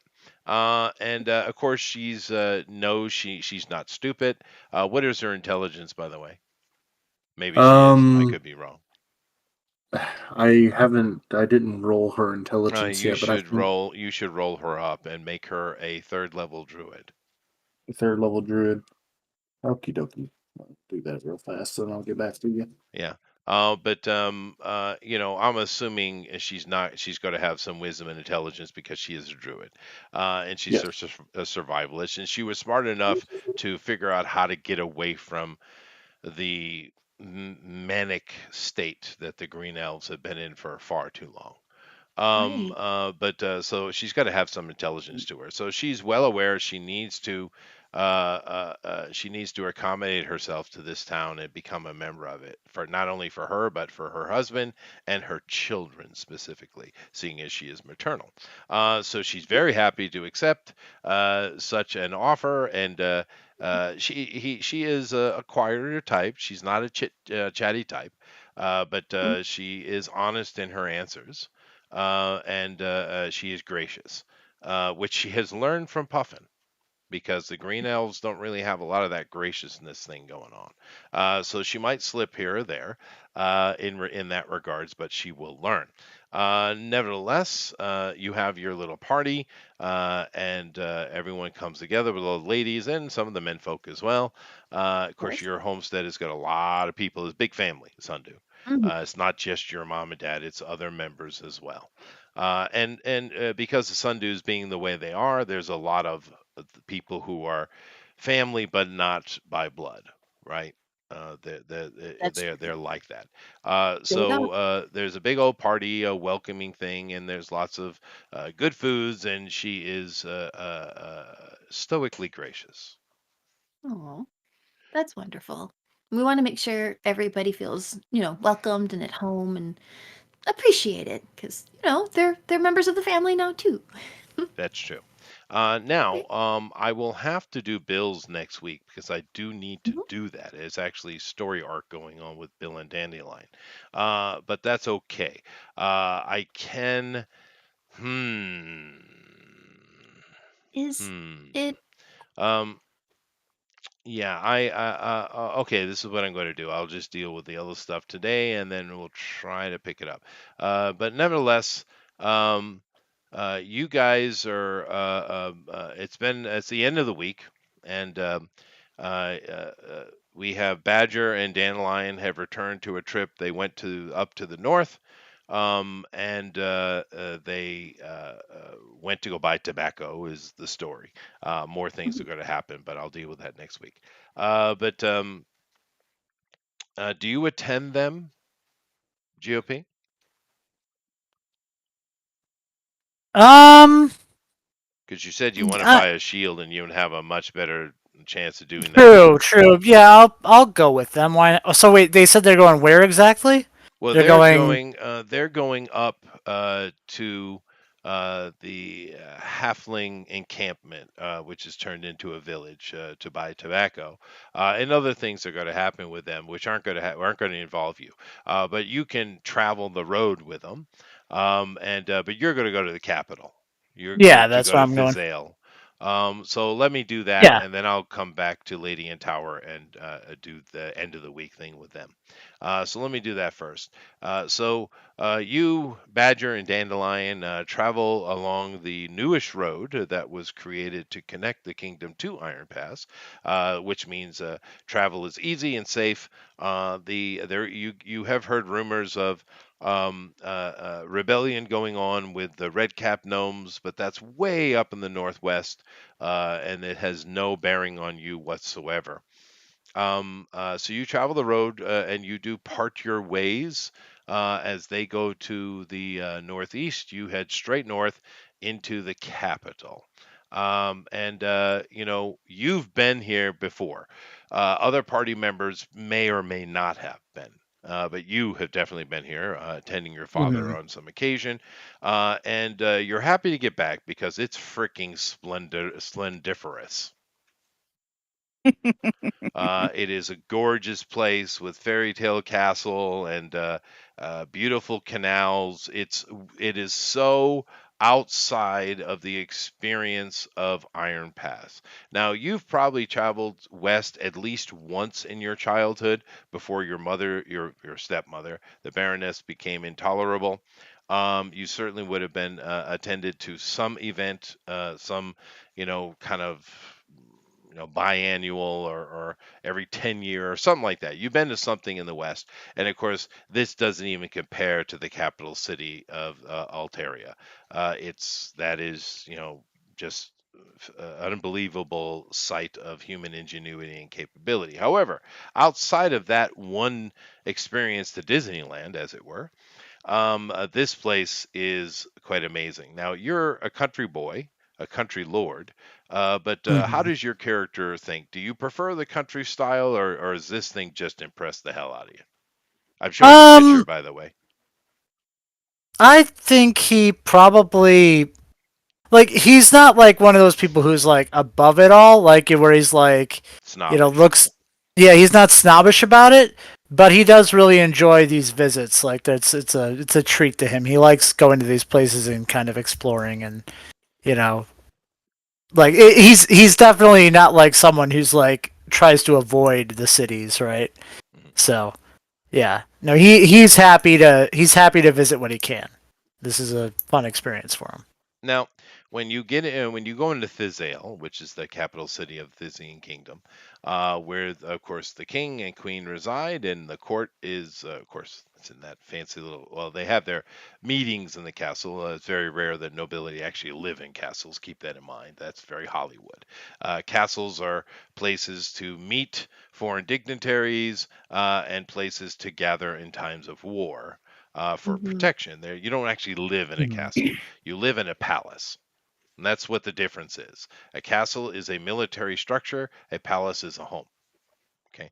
And you can see the palace in the far distance up on the higher part of the hill here, way in the back. That's actually where they live. But nevertheless, this place is bustling. It's always bustling, especially when the pass opened. There's a lot of traders and stuff coming in here, and once again, the Thysians are very happy about it. Not only are they making money and profiting from it. They've also found a strong ally because the situation with the Green Elves is a constant threat, right? Mhm. Even though as a matter of fact, the general consensus, as you as a child and you as a lordling, you understand that probably the only reason they haven't been overrun is because the Green Elves are at constant war amongst themselves. Because where else are they going to get their food from? Yeah. Right. So the Green Elves have a huge reproduction rate, but they also have an equally huge amount of death, usually at the hands of enemies collecting meat for the table. And Of course, this is the only real positive of the situation as far as the Thisians are concerned. Nevertheless, as you can see, this is kind of a Venetian style city, even though there are hills and mountains involved in this one. Yeah. There's a lot of waterways and canals. The people of the city do love the water stuff. You've probably been to a festival or two here that involves the water. Everyone is so well dressed. There are a lot of people that are visiting from the western cities of the Altaria, and actually, there's probably more people here than in Iron Pass, right? Iron Pass That is makes really where sense. people pass through; they don't really stay there, right? But it doesn't matter. You guys are profiting from it, and everyone's happy. But it's a bustling city, is what I'm saying, and it is a city as well. It's certainly the biggest thing in your region. And You're walking around and just enjoying. Like I said, you've been here a few times before, but you're looking for a smithy or a magical arms dealer, right? Yeah. Also, a magic shop in general, just so I can see I can get that cloak of protection here. But yeah. Maybe. You ask around here or there, and you're wearing your signet ring, I'm assuming. Oh, of course. All Okay. my. Yeah, that would be super smart to do that here, because keep in mind that you have a +10 to all rolls involving Iron Pass royalty within the capital here, which is kind of nice. And now Ooh. that's not going to help you, as far as saving money, but as far as interaction, because you're a noble, it's part of your background. You're walking around, and of course, your people are very happy to help a lord of Iron Pass. And Most of the people walking around are elves. But there are halflings, there are gnomes, and there are humans from the west, your countrymen. But you, after various conversations and stuff, eventually you are directed toward Windy's place. Now, Windy Bell is in the plaza, and it's not only she is an entrepreneur. Let's put it that way. She owns a lot of stuff. Matter of fact, she owns this entire block. And in this block, she has a beautiful tavern, as you see there in front of her. And of course, you need a place to stay. It's a little bit of a Mhm. travel, so you're going to be staying overnight. So you might as well get a room in this place. Very nice, better than, well, I don't know. The inns in Iron Pass are cozier.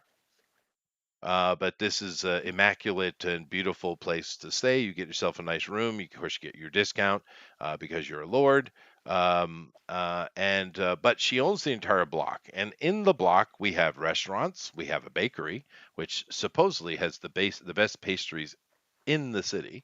But there's also on the back end of the block she owns, there are smithies, there's a stable, and of course, there are several magic shops. There's a potion shop. There's a magical item shop, not unlike Fezwin's. But there's also a magic at arms by Dudley. Ooh, nice. Well, he sounds great. I already like him just Right. for the name. In all honesty, this block of Windies here, it could be a little town. It's so large. So this lady is incredibly wealthy. You don't meet her directly, I mean, unless you want to. But Mhm. she is, she's the place to go for what you need. So you get yourself a room in the tavern, and you head over to Dudley's. Now, when you come into Dudley's, it's a pretty big shop. Now, you coming from Iron Pass, you're used to tighter, cozier surroundings, right? Because it's a little country town. This is a very large space. It's very, very, it's very much Apple-like, right? As far as the Mhm. layout, there are tables with stuff on it and great spaces between. There's a lot more room here than they need. But there are all kinds of arms and equipment, and there are people in here perusing. And of course, there are a couple of attendants walking around talking to people. They're not dressed like Apple employees, though. Yeah, just so you know. Well, Okay, that's fair Yeah. enough. But there's a person at the cashier stand, and of course, walking around the room, chit-chatting with people and restocking and just kind of being busy in general is Dudley. So, what would you imagine Dudley looks like? Magical Um, Arms by Dudley. I think he's going to look kind of old, like a old like turn of the century kind of guy, but like maybe an elven variety of it, right? Hmm. And he's got like he's tall and slender, and he's got the pencil mustache going on, and like the hair slicked back. Wow, No, you are no. very wrong. Oh well, that's what I'm Wow. going for. That's Yeah, my head. that's in your head. That's unfortunate, huh, lady? He's really almost the opposite. Well, Dudley, being not an extremely elven name, is not I know actually it's not. from the Thizzian kingdom. He is Altarian, and he's from the west. And he has opened a shop here. And rumor has it around town that he and Wendy kind of got a thing going on. Oh, But Dudley is a stout, thick man. all With a bit right. of a beer belly, but he's not sloppy though. He's capable. He's got the forearms of Popeye because he is, officially an actual smith. Although he's getting up in years and not doing as much of that. He is bald, 100%. You can see that he hadn't shaved in a day or two, so he's got a little bit on the stubble coming on the sides, but he definitely got the horseshoe on the top without question. Um, and he's got a big old huge smile on his face. He's super friendly, and the charisma's just dripping, dripping. Right? Do you wish to Mhm. speak to Dudley, or you just want to simply find what you need and move along? Hello, good sir. I'm looking for something in particular. Do you have any would they even call them +1 shields? I would assume they would still call them that. Sure.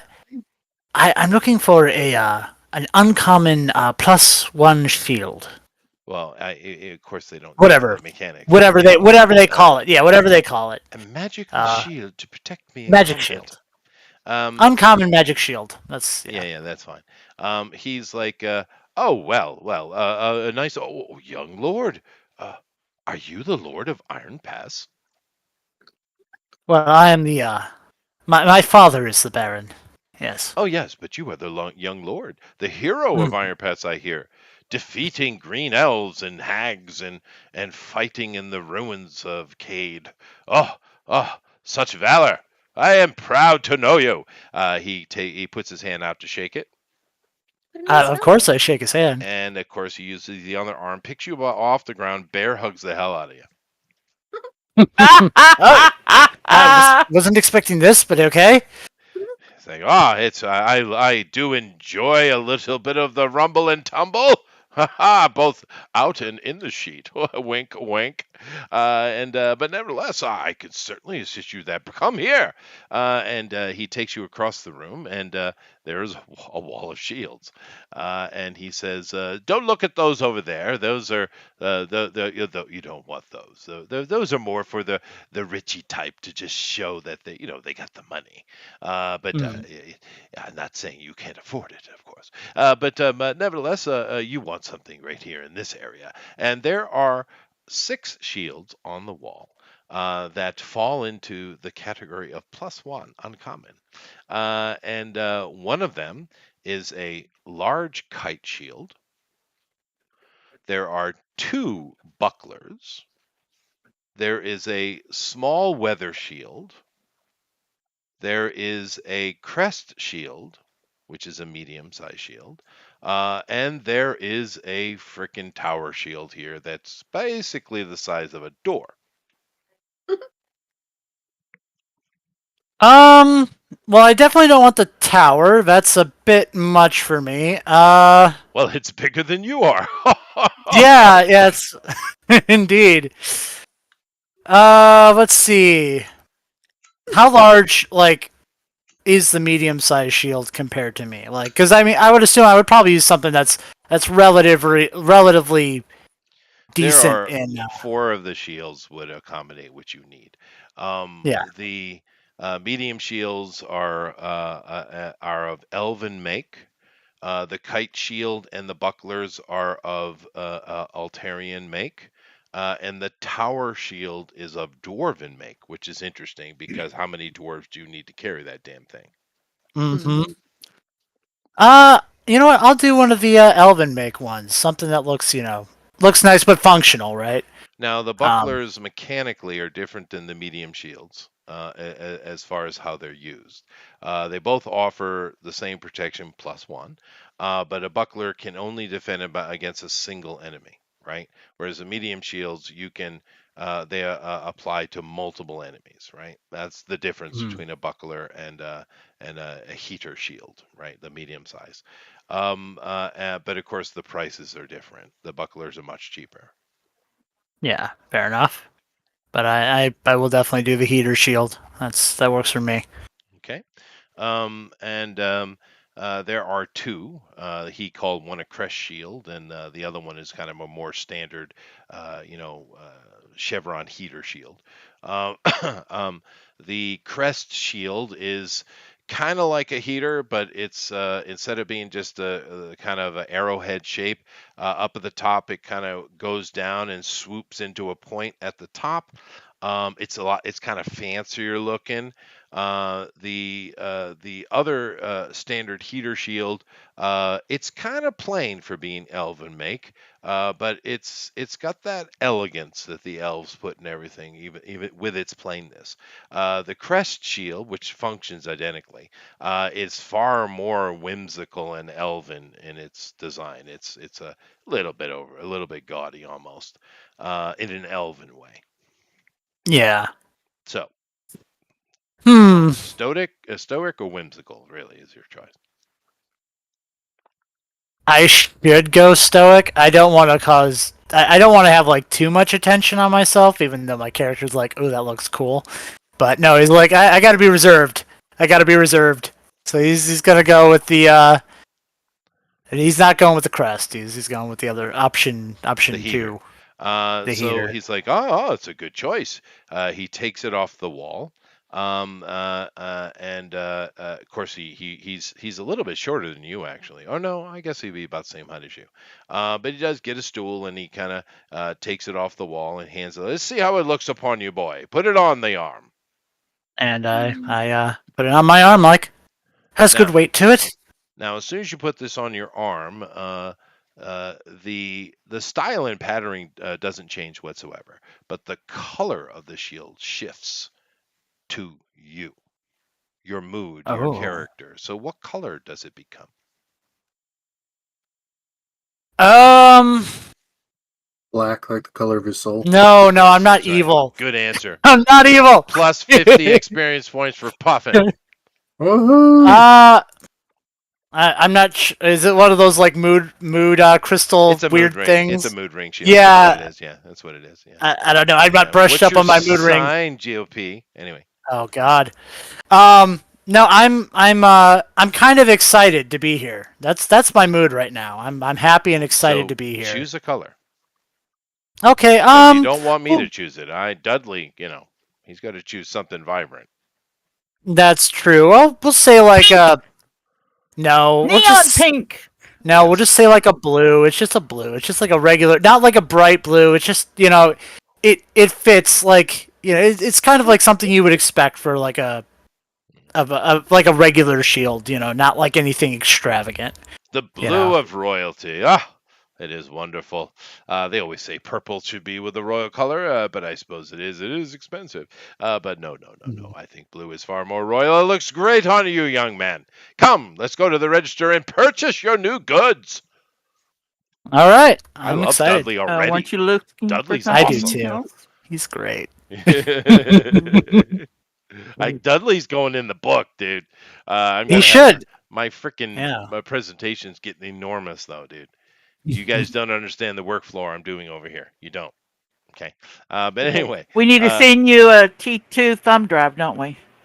Oh, dude, I got this computer is bestial. Without question, I have all of the RAM and all of the storage and everything I need. But no, it's Okay. just me trying to not panic and do everything properly. But you go up to the register now. What is? It's the same thing as before. You do not have the Iron Pass discount because you're in the Thysian Kingdom, but you do have your lordly discount, right? So you could make a roll to try to gain another 5% and therefore get 10% off completely. I will do And that. you get plus 10 to that roll because you're not only a lord, but you're also of Iron Pass.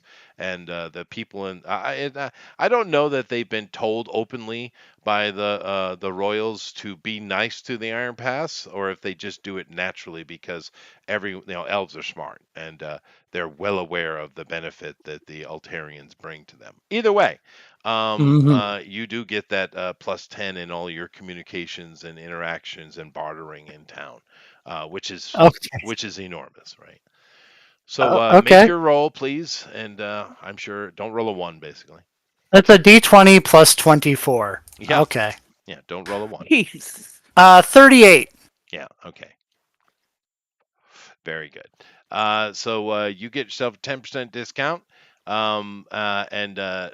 This isn't even working. Let me redo this. And of course, Dudley himself, being Dudley, is like, give the boy another 5% there, cashier. What are you doing? And of course, that's what gets you to your 10% discount. They're wrapping everything up for you in a nice faux sable wrapping. It's not real sable. Ooh. But it's fine. It's, I appreciate the gesture. Yeah, it's probably rabbit. Yeah. But it is magical sailing. How much did that just cost you? Well, so 10% off of 30,000, so 27,000. Yeah, I just bought a car. They give you. No, you know what? For that kind of money, it's real sable. It is. Ooh. Yeah, it is. It's nice sable fancy. wrapping, and with leather backing and everything. So your shield comes with a carrier for weatherproofing. Sable's great for the water, by the way, if you didn't know that. How Oh, lovely. okay, It's cool. Yeah, you wouldn't imagine such a precious fur, but it's actually great in with water. Makes sense, really, if you think about it. But and Dudley is very happy. I said, "How long will you be in town, young lord? I'm assuming you're staying at Wendy's place." I am indeed, actually. I was traveling with some friends, but I thought I'd stop in the capital and do a little shopping. Oh well, So, very, very, very good. You should join Wendy and I tonight and have a bit of dinner. We'd love to have you. oh, I'd be Heard from delighted. Bill. Oh, Sorry, you heard? family emergency. My father is passing. Oh, Oh, that well, well. Well, that's a good excuse. Well, Yeah. keep you all in That prayer. Oh my sucks. yeah, I goodness. hope he's, yeah, Yeah, that that does suck. sucks. Terrible. But we are at that age. Yep. We are at that Yeah. age where the elders are all passing on us. I've been to many funerals the past few years. But oh well. You know, hopefully his Is family's doing well. But nevertheless, he says, come join us for dinner, young lord, and he's not really asking. So, Fair enough. is there anything else you need? There's a few other things, but I'm not sure if you sell them here. And I let him know, like, I need, like, a cloak of protection. Actually, I do want boots of Elvenkind, and probably a card sharps deck, which are all just magic items. And I don't, maybe he'd have a boots of Elvenkind, but I doubt it. Um, but those Well, are Pick he up all one of does. the items. He pick up one of does the have the amulets for me. boots. Oh, he The does. Well cloak then, and the yeah. other stuff he doesn't have, although he suggests Arwen's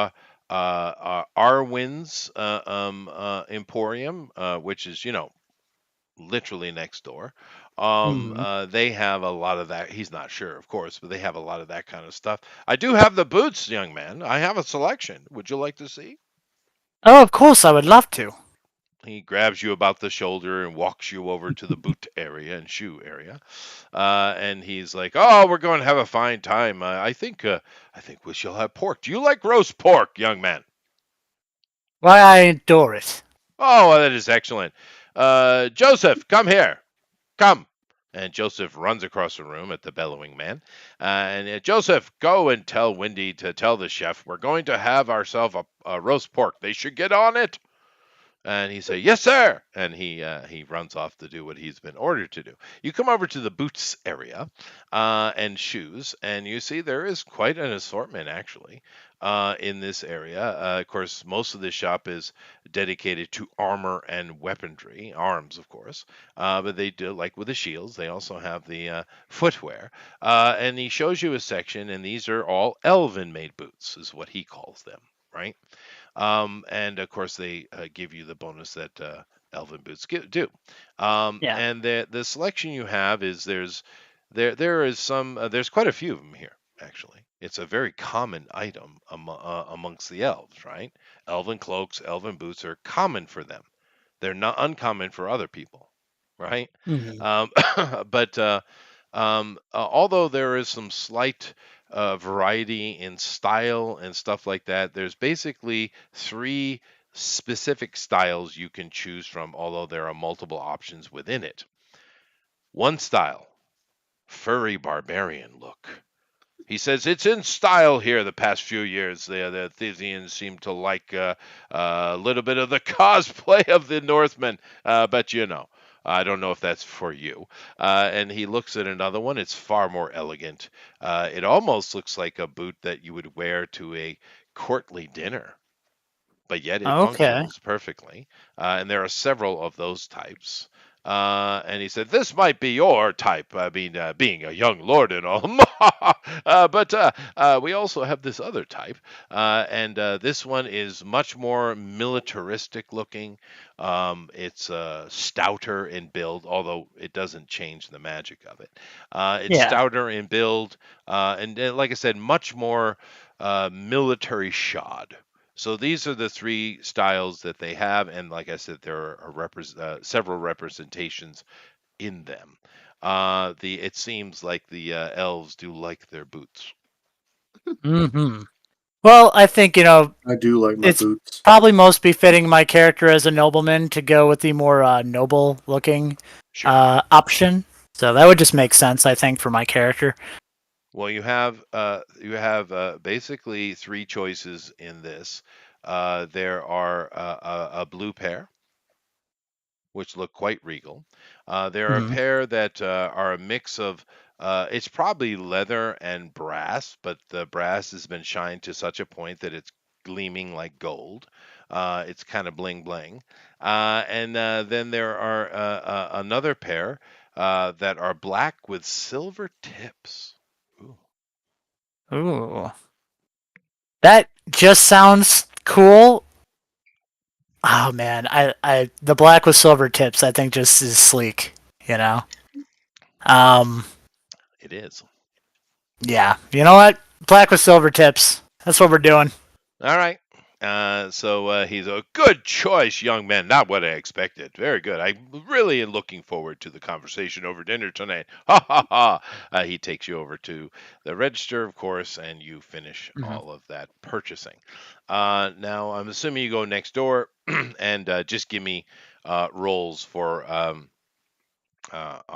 For the Arnin's items. for the items. Now you want a Okay. deck, and these are both uncommon, right? So Yep. 75% chance here in the big city. Okay. Do the cloak first. Uh, that is a 57. Oh no, I messed up. I didn't. I rolled two of the same kind. Let me do this with proper percentages. Uh, that's not right either. See, I'm not seeing any roll come up at all. That's weird. For some reason, they're both. I don't know. Let me fix Mine's this. working. Oh, I know why. Okay, because I had the wrong thing up. I'm silly. Oh, there you are. There we go. 32. I don't know why. So the Okay. cloak is fine, and this whatever this deck is you want. Go ahead. Yeah, it's just like a magical card deck because gambling's kind of my thing. Sure. Cheating also is your thing. Being as you're Hey, smaller than the I have devil. not cheated. I have Smaller than not the devil. cheated Um, yet in my Well, they gambling. have an accounting for each. The cloaks, there are multiple. Actually, there's an entire wall in this place dedicated to cloaks. Most of them are elven make, of course. Being wearing, like I said, it's very common for these people. But they do have the protective cloaks. They call it the warrior cloak, is what they call it. And they come in. They're pretty standard in their look, although the interior hem, they're black on the outside, right? But the Mhm. interior hem they do have red, they do have black equally in the outside, and they do have green. Um, I mean, black goes with anything. So, my boots are already black, and Fair I enough. mean, if it was maybe a dark blue, it could work with the shield. But They don't. They yeah, have no, an elven cloak like that, but they don't have a protective cloak like that. yeah, cloak of protection is what I need. So, yeah, I'll And just do black. and of course, the deck is amongst the various curios on the curio table, and you're able to get that. Now, give me your. You get 5% automatically because you're a Lord Mhm. of Iron Pass, but you of course can pick up another 5% with a don't roll a one. Okay, and it's still the same plus. All right. Yeah, just don't roll a one. All right. That's a 28 total. There you go. So you're able to get things you want with 10% discount. Shopping is done. Now, Yep. that evening, you do meet with Dudley and you meet Wendy, and she's very pleasant, affable lady. She's also dripping with charisma, both of them. But then again, she's a obviously ridiculously successful entrepreneur. But she and Dudley are a thing. You can confirm the rumors. Without question, they are a thing. And she is a thing that you've never actually seen in your life. You read about it in class, for sure.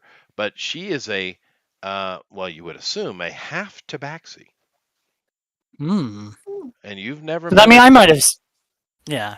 You've never met one before, though. You certainly know what the tabaxi are. Matter of fact, to the west, in the big plains between the Iron Pass mountain range and of course the western farmlands and into the western cities. The tabaxi are quite common over there. You've just never been there. But in a half tabaxi, you've certainly you've never met a person like this. But her name is Windy Bell. She's very pleasant and like I said, she's very affable. But you've never met a cat lady before, so that's interesting. And she's very teeny. Now you've been around small people before, but she's somewhere between Brina and Irune in height. Hmm. Definitely taller than Lise, but she's very short for a half elf. So That's true. that's true. But anyway, you have a great time. The food is excellent, and like I said, they're both very charismatic salespeople, right? And you have a good time. They're very friendly, and they chat with you about your adventures. Of course, is what they want to hear. And then on the following day, you do meet up. On the road as planned with Badger and Dandelion. They seem well. We'll leave that to next week. And you guys head back to town. Now, at the end of the week, you are all summoned.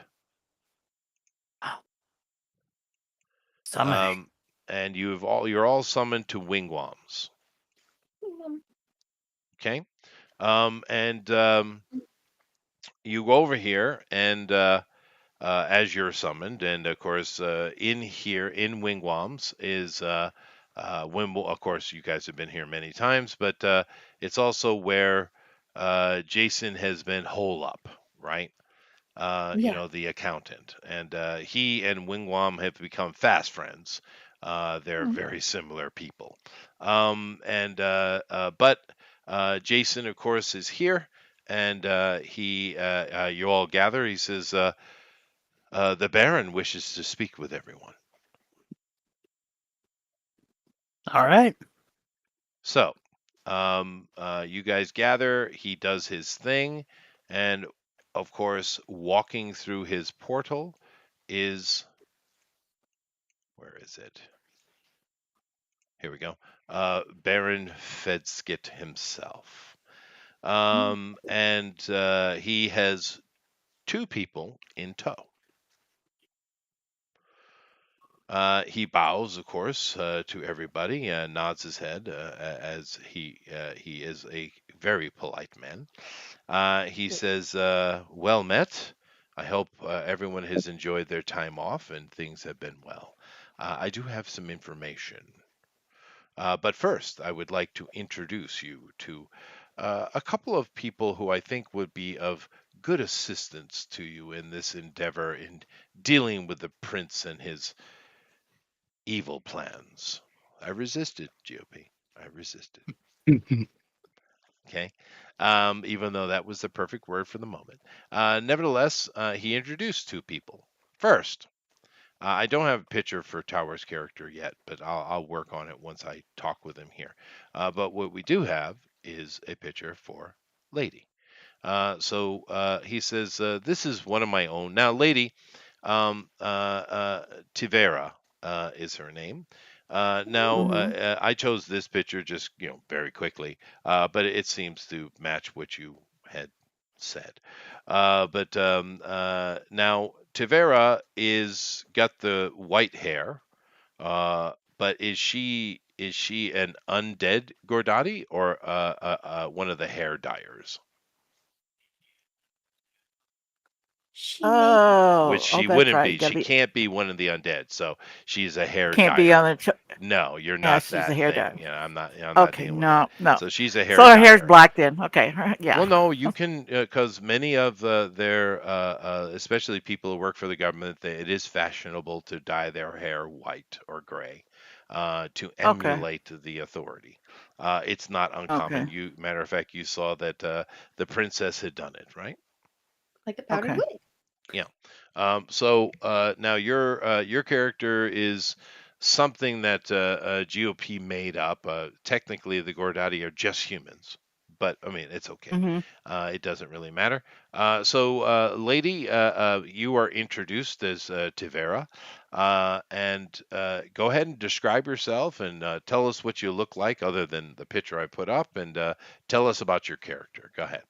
What picture you put up? I still don't see a I'm picture. sharing. Let me make sure I am Why? sharing. I am sharing. Yeah. Yep, it's on the stream. Yeah, I see. But I'm also sharing in Discord. Hmm. I Um, refresh, see if things change. Why? It's sitting right here on Discord. Hmm. yeah, I'm looking at the thing. Yeah. Got Yeah, it up. I see her now. So, Yeah. Good. she is very quiet, very young looking. She's only like 5 foot.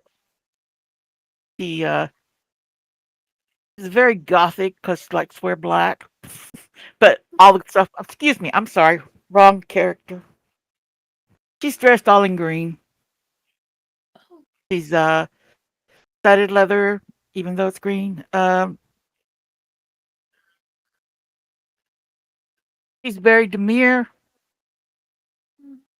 Just nods her head to everybody. That's about okay. it. It's her reaction to everybody.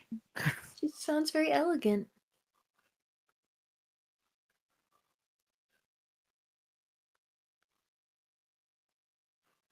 I I've heard bow to nothing her. about. Dead air. Sorry, I was putting water on the boil. Oh, okay. So she described herself and introduced herself as Tivera. Now, the Gordati do have family names, but they do not share them with the non-Gordati people. They're very secretive people. Now, of course, lady, you know all about the Gordati because you are one, Mhm. right? Right. And how old is your character? Character's 20. So super young prodigy. Okay. Okay. And what level did we make? You're playing a mystic, which is basically some D&D wikis psionic character, right? Right. It's an unearthed arcana, basically a bonus class that they never really took out of playtesting. Oh, okay. But it is a Um, psionic class. it is. It is. And she showed Hmm. it to me. It's fine. So we have a mystic, and of course the Gordati are humans, so she's human size, and she has been put forward by Fedskith to assist you. Now, um, since we do have a Gordati in the party, I can, of course, your characters wouldn't know this, but it is an opportunity for me to maybe give a little bit more information, flesh out the Gordati some, right? Take a little, Hmm. rub a little bit of the mystery away. Now, Amy, I do have water on the boil. Don't let me be stupid again, please. Thank you. But 920. now the the Gordati, like I said, amongst your people, the story is this, right? Uh, these ruins, uh, which you have never actually visited in your life until recently. You were brought in by the Baron. You live in the Gordati cities. You've never been here before. But the what's called Cage Ruins by the Westerners was built by the Gordati people, and they've lost their original name to history. This is what you grew up believing, okay, lady? And Okay. 10,000 years ago, there was a great battle with an evil primordial dragon. Mm. And the primordial dragon's name, let me go and check here. What did I write down for that? Oh, here it is. Uh, Your kettle. all right. The great dragon's name was Rabanazarel, the Okay. Green Rage. Bless you. And well, oh, thank you. But dragons have those kind of names. And there was a great battle, but the people had to escape. And the mighty ancient king Gordati was his name, was able to protect and save the people and escaped the city. And they escaped into the east as the battle raged. Eventually, the Gordati don't seem to know how the battle ended, but it did end, and the ruins and the city laid in ruins. And since that time, the Gordati have tried to reclaim several times and failed every time. Cragmora is just the most recent attempt to get a foothold back in the ruins again. Now, your character, being of higher level and study, amongst the Psionicis, which is a girl in a boy's world, right? Yep. But you do know that the one of the major threats, other than this primordial dragon, were the Slotty. And you're well informed that they still exist in the lower levels of the city. And of course, this is the chaos of the Slotty is the real problem why they can't take it back. But however, in the east, they have built wonderful, beautiful cities, and your character may or may not care anything at all about reclaiming Cade's ruins. I gotta get my coffee. Hold on a second. Been 4 Hmm. minutes. I know, right? I'm like, "Ah, come on, we Oh no. What'll happen next? On Dragon Ball Z. Thank you. Well. Thank you. hopefully he'll be able to make some coffee. Mm-hmm. Hopefully. Hopefully he doesn't burn things again. You know, hopefully that doesn't happen. Because that would not be good, Chester. No, you can't say I didn't try to help. No, it's okay. It's his fault, so if it happens. Just blame him. If you're not sure, just blame Chester or me. Is Chess? I There's- mean, is Tower still with us? I mean, he's been muted all this time. We well, he could- hasn't really got to do anything yet. I mean, it's There he almost is. He took it off. 9:30. We've been doing a Yeah. lot of like downtime episode. Yeah, sorry about that. About that Oh, tower. Oh, it's fine. Honestly, I might almost just say we could bring it up with Chester because I know you and me need to tweak my character of me just being introduced next. I No, think I'm he's gonna do it actually. right now. Yeah. Oh, And I heard okay, you okay. yelling about something, GOP. What's wrong with you? Oh You yeah. have an aneurysm? No, we're just. Oh yeah. Okay. This is my third one tonight, though. Yeah, be So. careful though. But no, I'm going to get you in Minotaur. I'm be this is a downtime episode. We've had a couple of them, but I mean, keep in mind, Tower, with this, the current campaign is different than some of the other ones you've played in with us. This is a very story-heavy campaign we got going on. I don't know why it worked out that way. It just has. No, lady Amy was Melissa. asking because I haven't really talked tonight. Oh, So that's no, okay. you're cool. It's okay. I'm going to get you in a minute here. But let me finish with Tavera here. Now, Yeah, um, you're fine. just to give a little bit more background on the Gordati. Now, lady, the Gordati have two castes in their society, right? Only two. Well, three if you count the nobility, royalty stuff. But every society has that, right? The elite. Mm-hmm. But basically, you have two caste systems. You have those who serve and those who are served, right?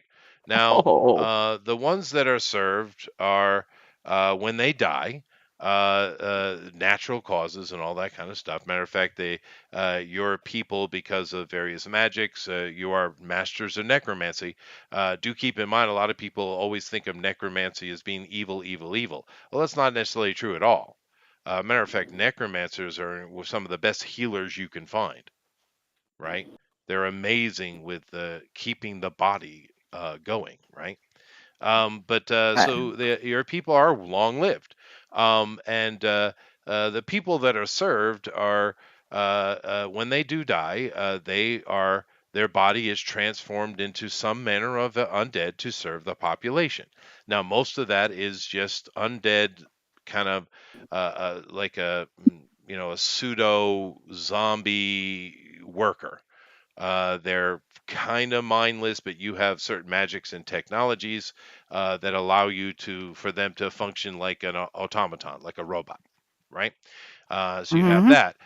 Some will have a higher level status of undead where they're actually still continue with their mind and their thinking at a restricted. Of course, it's restricted, and then you have a higher level of undead, which are just given a type of undead state that allows them to become part of the state.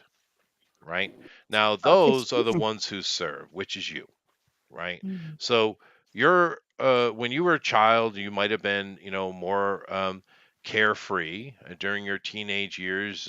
Somewhere along the lines, you shifted from carefreeness into working for the state, depending on your background. So, your what background did you take for your character, please?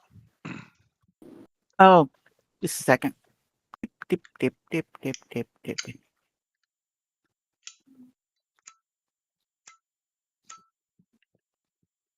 What the heck?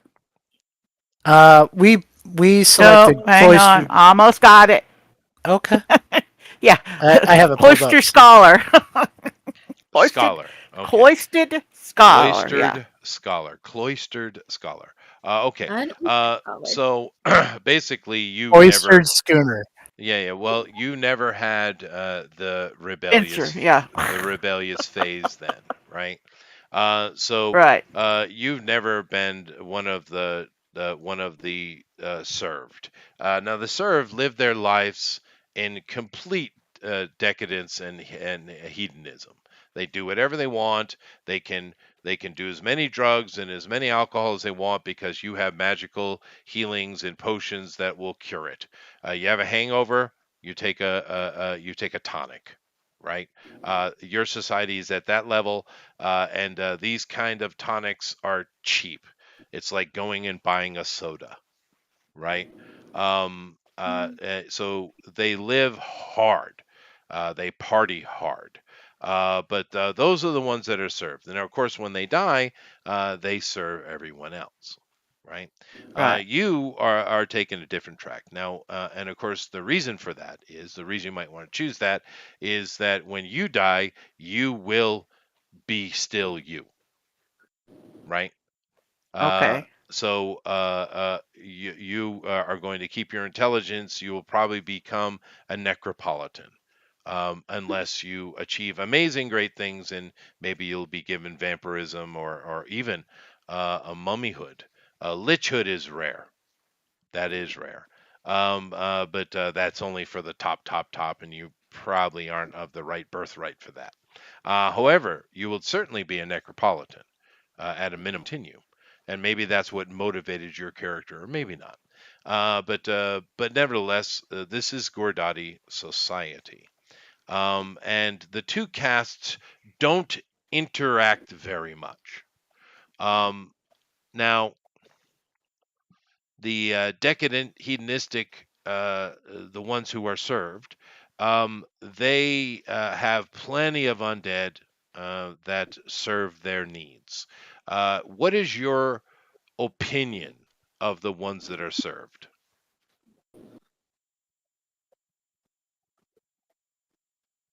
They're Le- uppity. They are uppity and they're Yeah, decadent. very Now, uppity. Yeah. what I'm curious But I'm only is, loyal to one house, and that is the Dukes. So, yeah, sure. You're going to be the attached to the Baron Fedskit for sure.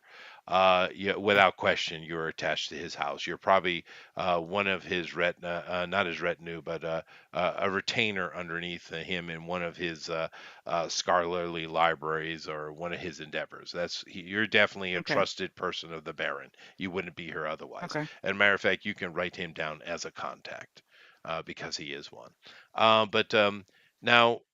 Plenty of the ones who serve, which is what you are, um, will occasionally go and party with the others, but some of them are very very stoic, and they find it. Some of them find it quite disgusting, like the Baron himself. He does not like hedonism. He thinks it's a spoiler to the soul. But nevertheless, this is politics. So this is what your character is. This is what they've served. Your king is, of course, a direct descendant of Gordati. He is King Gordati the Seventh, and he is a Lich King, and he's been in charge for centuries. So you know this, but the party also knows this. And what other little interesting point of Gordati society would you like to give to us, lady?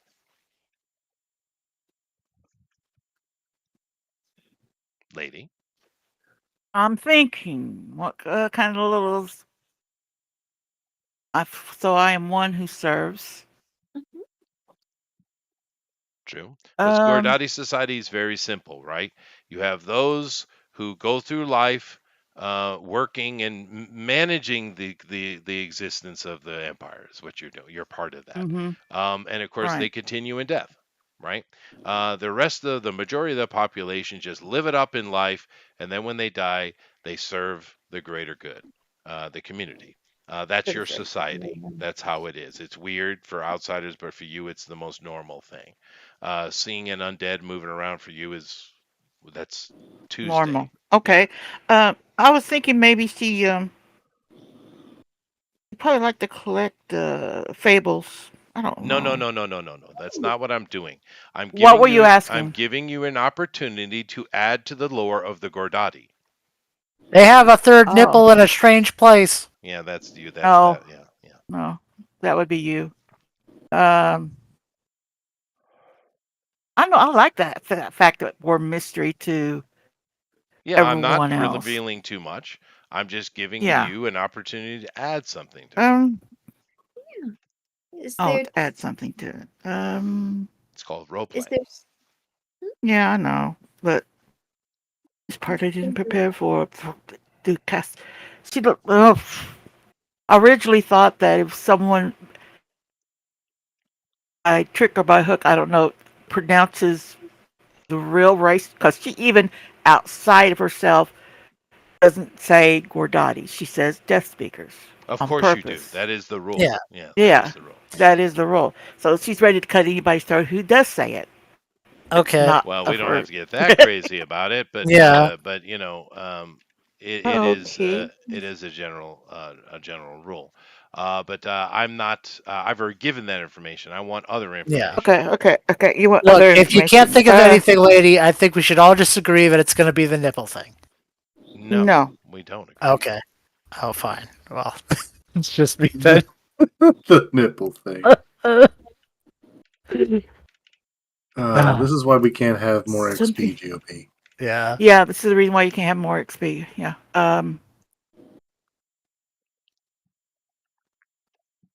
What makes them so fascinating? They're a mystery. Hmm. They could She, always tell true north. No, it's okay. I It's don't all right. know. No, that's You all can right. speak to spirits. you could think of Speak with something spirits. You really. always speak with undead anyway. Well, yeah, but spirits and the actual undead, it's one thing to talk to, something that's unliving. It's another to talk to the spirit of the thing that, Yep. was The walking past around. spirit, Maybe their the souls living spirit, are more likely yeah, to remain. Like that's a potential thing, right? So, their souls are more likely to remain behind after they're like, but not as part of them, right? They're just kind of trapped like, ghosts. maybe that they leave their soul and memories behind in some kind of crystal form. So they have a longer time to be revived if they're downed because their soul lingers in their body. Nah. No. Just something like they can put they'll prepare a crystal and like before they die, that they die with the crystal in their hands and like their memories of who they were and their stuff that the history part of themselves or would be in it. Other people can come along and touch it and hear about it and but Oh, We maybe got they there have a in the delay. end, didn't we? Yeah, we'll go with that. All Mm-hmm. right. So, Therefore, there's somewhere on their body when a Gordati is born, a crystal is embedded into them, and that crystal is Okay. how they easily claim the soul and are able to create the undead version of your oneself. Those who are retain their memories, the gem is expires and dies. And they become a sentient undead, a necropolitan. Those who become undead, the gems are collected and put into and given to the family for them to, soul speak to. What part of the body do they embed the crystal in, lady?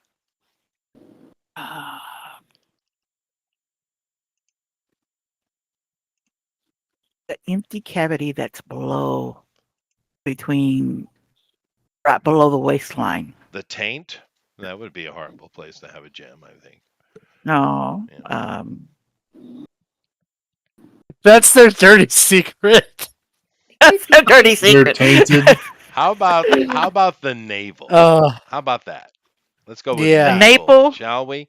The Navel. navel. Like Yes, a we're little going with velvet. the I had navel. my navel core removed. Sure. Okay. Easily protected space. And I'm also going to add Puffin's idea. I do like it. Seeing as it wasn't my plan, these are just humans, but well, it's all right. The Gordati are something different. We'll have to come up with I'll let you do it, GOP. Come up with an actual racial name for these people. But Amongst the various character creation points that he put in, I am going to give you that once a day, all Gordati can speak with the dead, Oh, that as is actually the fits. spell. Yeah, I I'm like it. Good job, creative. Puffin. Another 50 Woohoo! XP for you and for the Whee! GOP. Oh wow! I get XP. Yay! You get a hand me down. Woohoo! I am And happy. I'm not complaining. So all right, so we've been introduced to do Lady's new character.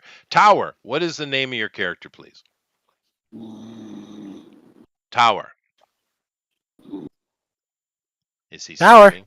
I think he's I sleeping. thought I heard a snore. I did too. His name is Tower. I think he's sleeping. Is he both? Ah! Oh He my is gosh! sleeping. He's literally sleeping. That's amazing. Tower, buddy. Buddy? Tower? Yeah. Power. Oh, hi. Oh Hi. hey, Hey, how you doing? welcome back to the land of the waking. Yes. A little bit of a nap there you had. Um, can you tell me the name of your character, please, Tower? Ozzy Big Rock. Kiddo. The best Mm-hmm. name. Yes, sir. Ozzy, as in the singer. Ozzy Big Rock. Big Big As, rock. as in Rock. like because he's big. Yeah, He's a big. I get it. And he get it. rocks. Are you sure? Because I don't approve, Tower, but I get it. Not the point. Well, it might be something. If we want to use rock, how about like black rock or red rock or No. He's big, so he's yeah. big. Rock, it'll big make like sense. in time. He All right. Fast Roland knows him from his conquest into the mountains. yes, Big Rock. Okay. Or I call him Bulge for Oh, different goodness reasons. gracious! Here it goes. Well, We had a it's the nice rock in his tame pocket. little Yeah, a little game going on, and then we get this. All right, yeah. fine. That's I fine. have I All have a right. rock of my Yeah, well, people. I chose a picture for you, and here you are. So there you It's go. a boulder tester. It's a 25-pound rock, precariously placed in my garments. Okay, fine. Ozzy Big Rock here. So introduce yourself, please. Well, I'm a big boy. I has me a great axe. Yeah. Oh, wow. Okay. Can you tell us a little bit something about your character, your personality? Why are you here? Clearly, you are attached to the Baron. Baron Fedskit is a Gordati. You are not. You're an outsider. But somehow the Baron has taken you under his wing. and you've become a retainer of the Baron. So explain to us why and how. So I came into town looking for work. The Baron had work, good And you work. were arrested immediately. Okay, good. So are under arrest. The Baron got word that a strange giantkin had been captured wandering around town, and it fascinated him because the Baron does. The Baron is quite the necromancer. Keep in mind, in Gordati culture, the necromancers are usually women, right? And the psionists are usually the men, the ones who serve. The average citizen doesn't do any of those things, right? Matter of fact, the Yeah, average citizen is pretty ignorant. Illiteracy yeah. is quite common amongst them because they all they Oh, do Big is Rock and party. Reed. Fair enough. But the which is normal. However, the Baron enjoys oddities, and you would know, and Lady wouldn't know, but you know that the Baron is a necromancer, but he's also a flesh crafter. You're well aware Yes. of this, and that's was his initial interest in you, was what he could do with the crafting your body. But then he found that, well, there's a brain in there, and there's someone interesting. So you became a retainer, and you've been working for him for how long now? Approximately 15 years. 15 years. All right, very good. So in that time, you are in the specific city that you live. The people are well accustomed to you. Usually, foreigners are not allowed in Gordati lands. They are arrested upon sight and either released back into their areas or simply executed. The Gordati are excessively xenophobic. But the Baron took interest in you, and you've been working for him ever since, and you've done various different things with him. What level is your character? Level 9, I believe. Yeah, so you've done a lot of work for the Baron over these years. I, Some, I am a very big, strong boy, Chester. I do a lot of work for the town people and the Baron. well, I don't know how much you do for the town, but you do for the Baron. Keep in mind, you are an outsider, right? For the Gordati. But that's okay. It doesn't matter. You're with the Baron, so you're clean. You're good. Now, um, uh, during that time and gaining of those 9 levels, what are some of the things you think you've done for the Baron? I mean, first of all, how tall is your character? Um, GOP. 8 I foot. know. Yeah, I know we have to work on some of this though, with like the tweaking. 8 feet's a Yep. bit much. Goliaths are on average 7 to 8 feet tall. Yeah, it's pushing it though. They tend to be much more towards 7 feet. But that's all right. We'll let it go. You're a big boy, which means you don't fit through doors. It's an issue, but you've gotten used to it Mhm. because these are little people. Now, the Goliath are excessively family oriented people. Why are you not with your family? Well, you see, my lands were pillaged, and I By what? lost my family. Other Goliaths. Oh, Yeah, okay. of So the bad kind. self-depredation. Tribal Yeah. tribal warfare. Yeah, Gotcha. okay, that's fine. Yeah, yep. So you lost I your lost my family. family and decided to wander and find a place where I belong. Perfect. Very good. And you have And these because little people decided to take me captive, but Well, the Baron is good people. he well, is from your point of view. What is your alignment, please? Oh, neutral, true neutral. True neutral, perfect. Yeah, because the Baron, because you have a more personal understanding of the Baron than anybody here, right? Mm. And the Baron is actually his alignment is actually neutral evil. Now, the Baron does some things that you don't know that you approve of, and you've helped him do things that you don't know that you approve of. But in general, the Baron is, this is true. he is true to his word. If he says it, he's going to do it without question. This you do appreciate the honor of the Baron. Um, Yep. he's very old. You don't know exactly how old, but you know he's at least 3 centuries old, minimum, right?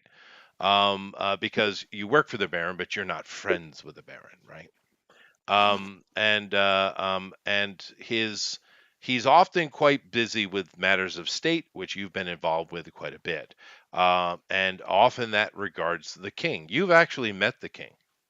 You're the only person in the party that has, other than the princess. Of course, she knows her dad. But you've met the king many like a decade ago, and he is almost as big as you. He's huge.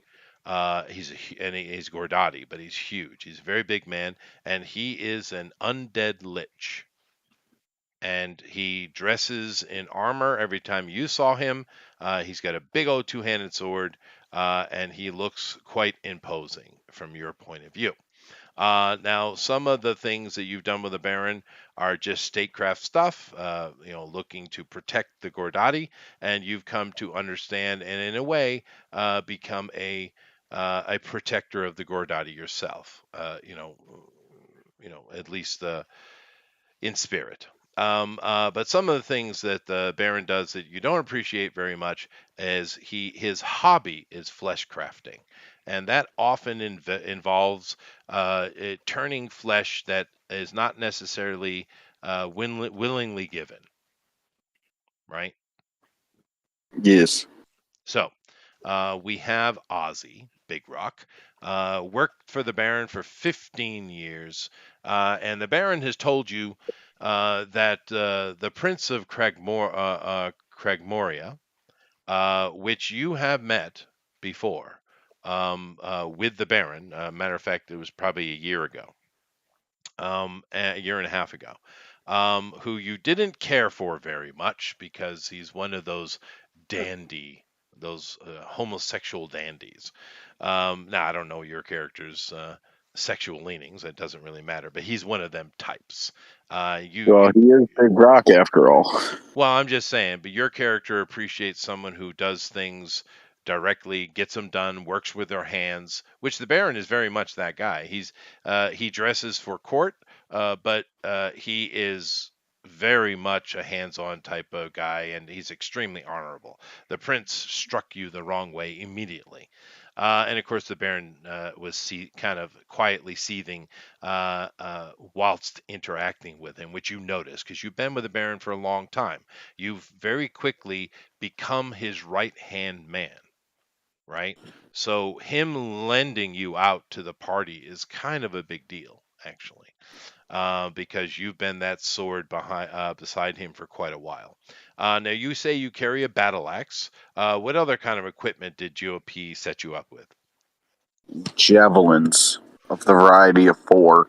Makes sense. What kind of And magical items did he give you? I can do cantrips, I know that much. I gave him adamantine half plate armor. What is his There you class? go. What is his class? He's a barbarian. He's a Path of the Giant barbarian. So he has cantrips? As a Path of the Giant barbarian, you get thaumaturgy or druidcraft. It's a weird addition, Now, but he thaumaturgy is can. the choice in that. Yeah, Right? he has thaumaturgy. Yeah, okay, good. Yeah. No, that's interesting. I didn't really pay much attention to that. That's cool. All right, so I have acclimated myself to a Goliath being in the party. Sweet. Very good. I like the picture I chose too. That is cool. He looks cool. He Yeah. looks Oh, certain yeah. mixes with the Gordati too. Yeah, it does. It does. I'm It works out. It's a good collecting. choice. It doesn't Yes. quite match the aesthetic that I'm going for, but it's close. It's close. Not bad for a quick put together, right? Thank you. Yes. I appreciate you. Yeah. I don't like the name at all, though. That is not your problem. Yeah, well, it's kind of my problem. But anyway, all right. So we've added a Goliath. So now the Baron introduces these two individuals to assist you. One is a young prodigy, psionicist, which is interesting because it's uncommon to have a female psionicist. This is not unheard of, but it is uncommon. But she's a bit of a prodigy. She's come a long way in a very short time. Therefore, the Baron, he has an eye for these things, and he put her on his staff because he thinks good things are going to come, and of course, she has proven to be that. To be able to attain the level in her short time is quite impressive, kind of like the party here. You guys are all, quite amazing to accomplish all of this at such a young age. It's amazing. Oh, And of course, his actual right hand man, his fist, is being lent to you, which is a big deal, right? And that's he's a very big cool. guy. He doesn't really fit through doors. Well, he gets even bigger. Oh, Oh you yeah, got you got that going on, huh? That's cool. That's cool. Hmm. But that's for sure, bro. yeah, well, I mean, obviously he's going to be something that's very capable to be the Baron's right-hand man, right? And when it comes to, you know, combat and protection and get her done stuff. So, I Indeed. could beat the piss out of everything, including a tree. including trees. Yes, there we go. Now, with that introduction, the Baron says there have been some developments, and the developments, I don't know. They're dire no matter what, but I'm not quite sure whether we should interfere or allow them to play out. Hmm. Thus, I have come for your opinion, and we will leave it there. Ooh. Okay. So we'll pick up next week with initially. Today was another. This is a very heavy story line Right. type of campaign, but it's fun. Next week, hopefully, Bill. Of course, he's having family problems, and I wish him all the best with that. But hopefully, he will be back next week. Who knows though with that kind of situation, right? Maybe he won't be. I'll work around it. I'll now that it's in my head, I'll be able to plan around it. But if Bill does come, there is a very important segment that happened earlier in the week that I need to do with Bill. Because he had told me that he wanted to go to the Thysian Kingdom with Dandelion to buy tobacco. So when he said that in my brain, I was like, oh, I can sew things together. And Right. so I planned that. If maybe if he is, obviously he's got to deal with family first. Maybe I will just say it happened to GOP, and we'll Oh, backtrack a bit. But I'll do whatever happens. I'll do that in the beginning next week, and then we'll get right back into it. Next week we'll definitely have some action. Well, maybe it depends on what you guys choose, because I'm Right. going to lay out what's actually going on. What is the prince actually up to? We will Mm. find out next week. that's exciting. Any questions? Oh, I mean, Uh, what happens as next? I'm communing, is there a potential of me unlocking new powers in the sword? No, Okay. no. The sword is what it is. You just have to attune to it to be able to use them all, and you've done so. Oh, Like I I see. said, now keep in mind when you were speaking with the Magus at the Sanctum, he was offering you this band to put on the sword to be able to help you out. It's up to you whether you use it or not, right?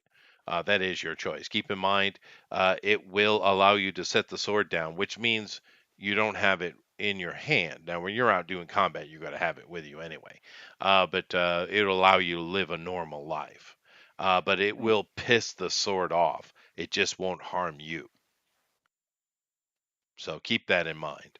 Okay. And that little band that goes on the handle of the sword is a bit pricey, 10 grand, Mm-hmm. and all it's actually doing is disconnecting you from the sword is all it's doing without interrupting your attunement.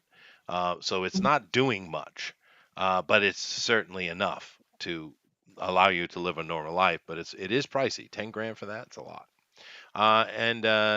Yes, it is exciting, Amy. I'm interested to see what choices you made. I'm going to lay it all out next week. Now, keep in mind, this campaign, we can do tons of things here. There's so many. We could go to the west, to the capital, and do things over there. There are the Great Plains between us and the capital of the west of the Altarians. There's plenty of adventures there. Of course, the Thisians could use some help in regards to the Red Cap rebellion that's going up in the northwest of their kingdom, and of course there are things in the swamp to deal with. Of course, lizard folk being one of them, although we kind of passed by the level of that. And of course, there are things to the east. There are many things to do here. However, we are coming into the wrap up of this story arc. And I'll be very curious to see what choice you guys make, because there is a choice. You can interfere and try to stop what's going on, but you could also just not. Hmm. I'm Which all will for interference. I know It, you're a murder hobo though. But I'm curious. But we'll check it out next week. Thank you all very much for coming in. We appreciate you. The story is progressing and it's a lot of fun. I don't get to pay attention to chat because I'm stuck on the other side of things here. But Dave says this map reminds me of the Pennsylvanian Renaissance Fair. Oh, okay. that sounds like fun. It's a big Renaissance fair. I used to love to do SEA stuff. It was good fun. But Mhm. we'll talk to you all next week, and you know, later. Later. Goodbye. Outro time. Be safe out there. Mr. Big Rock.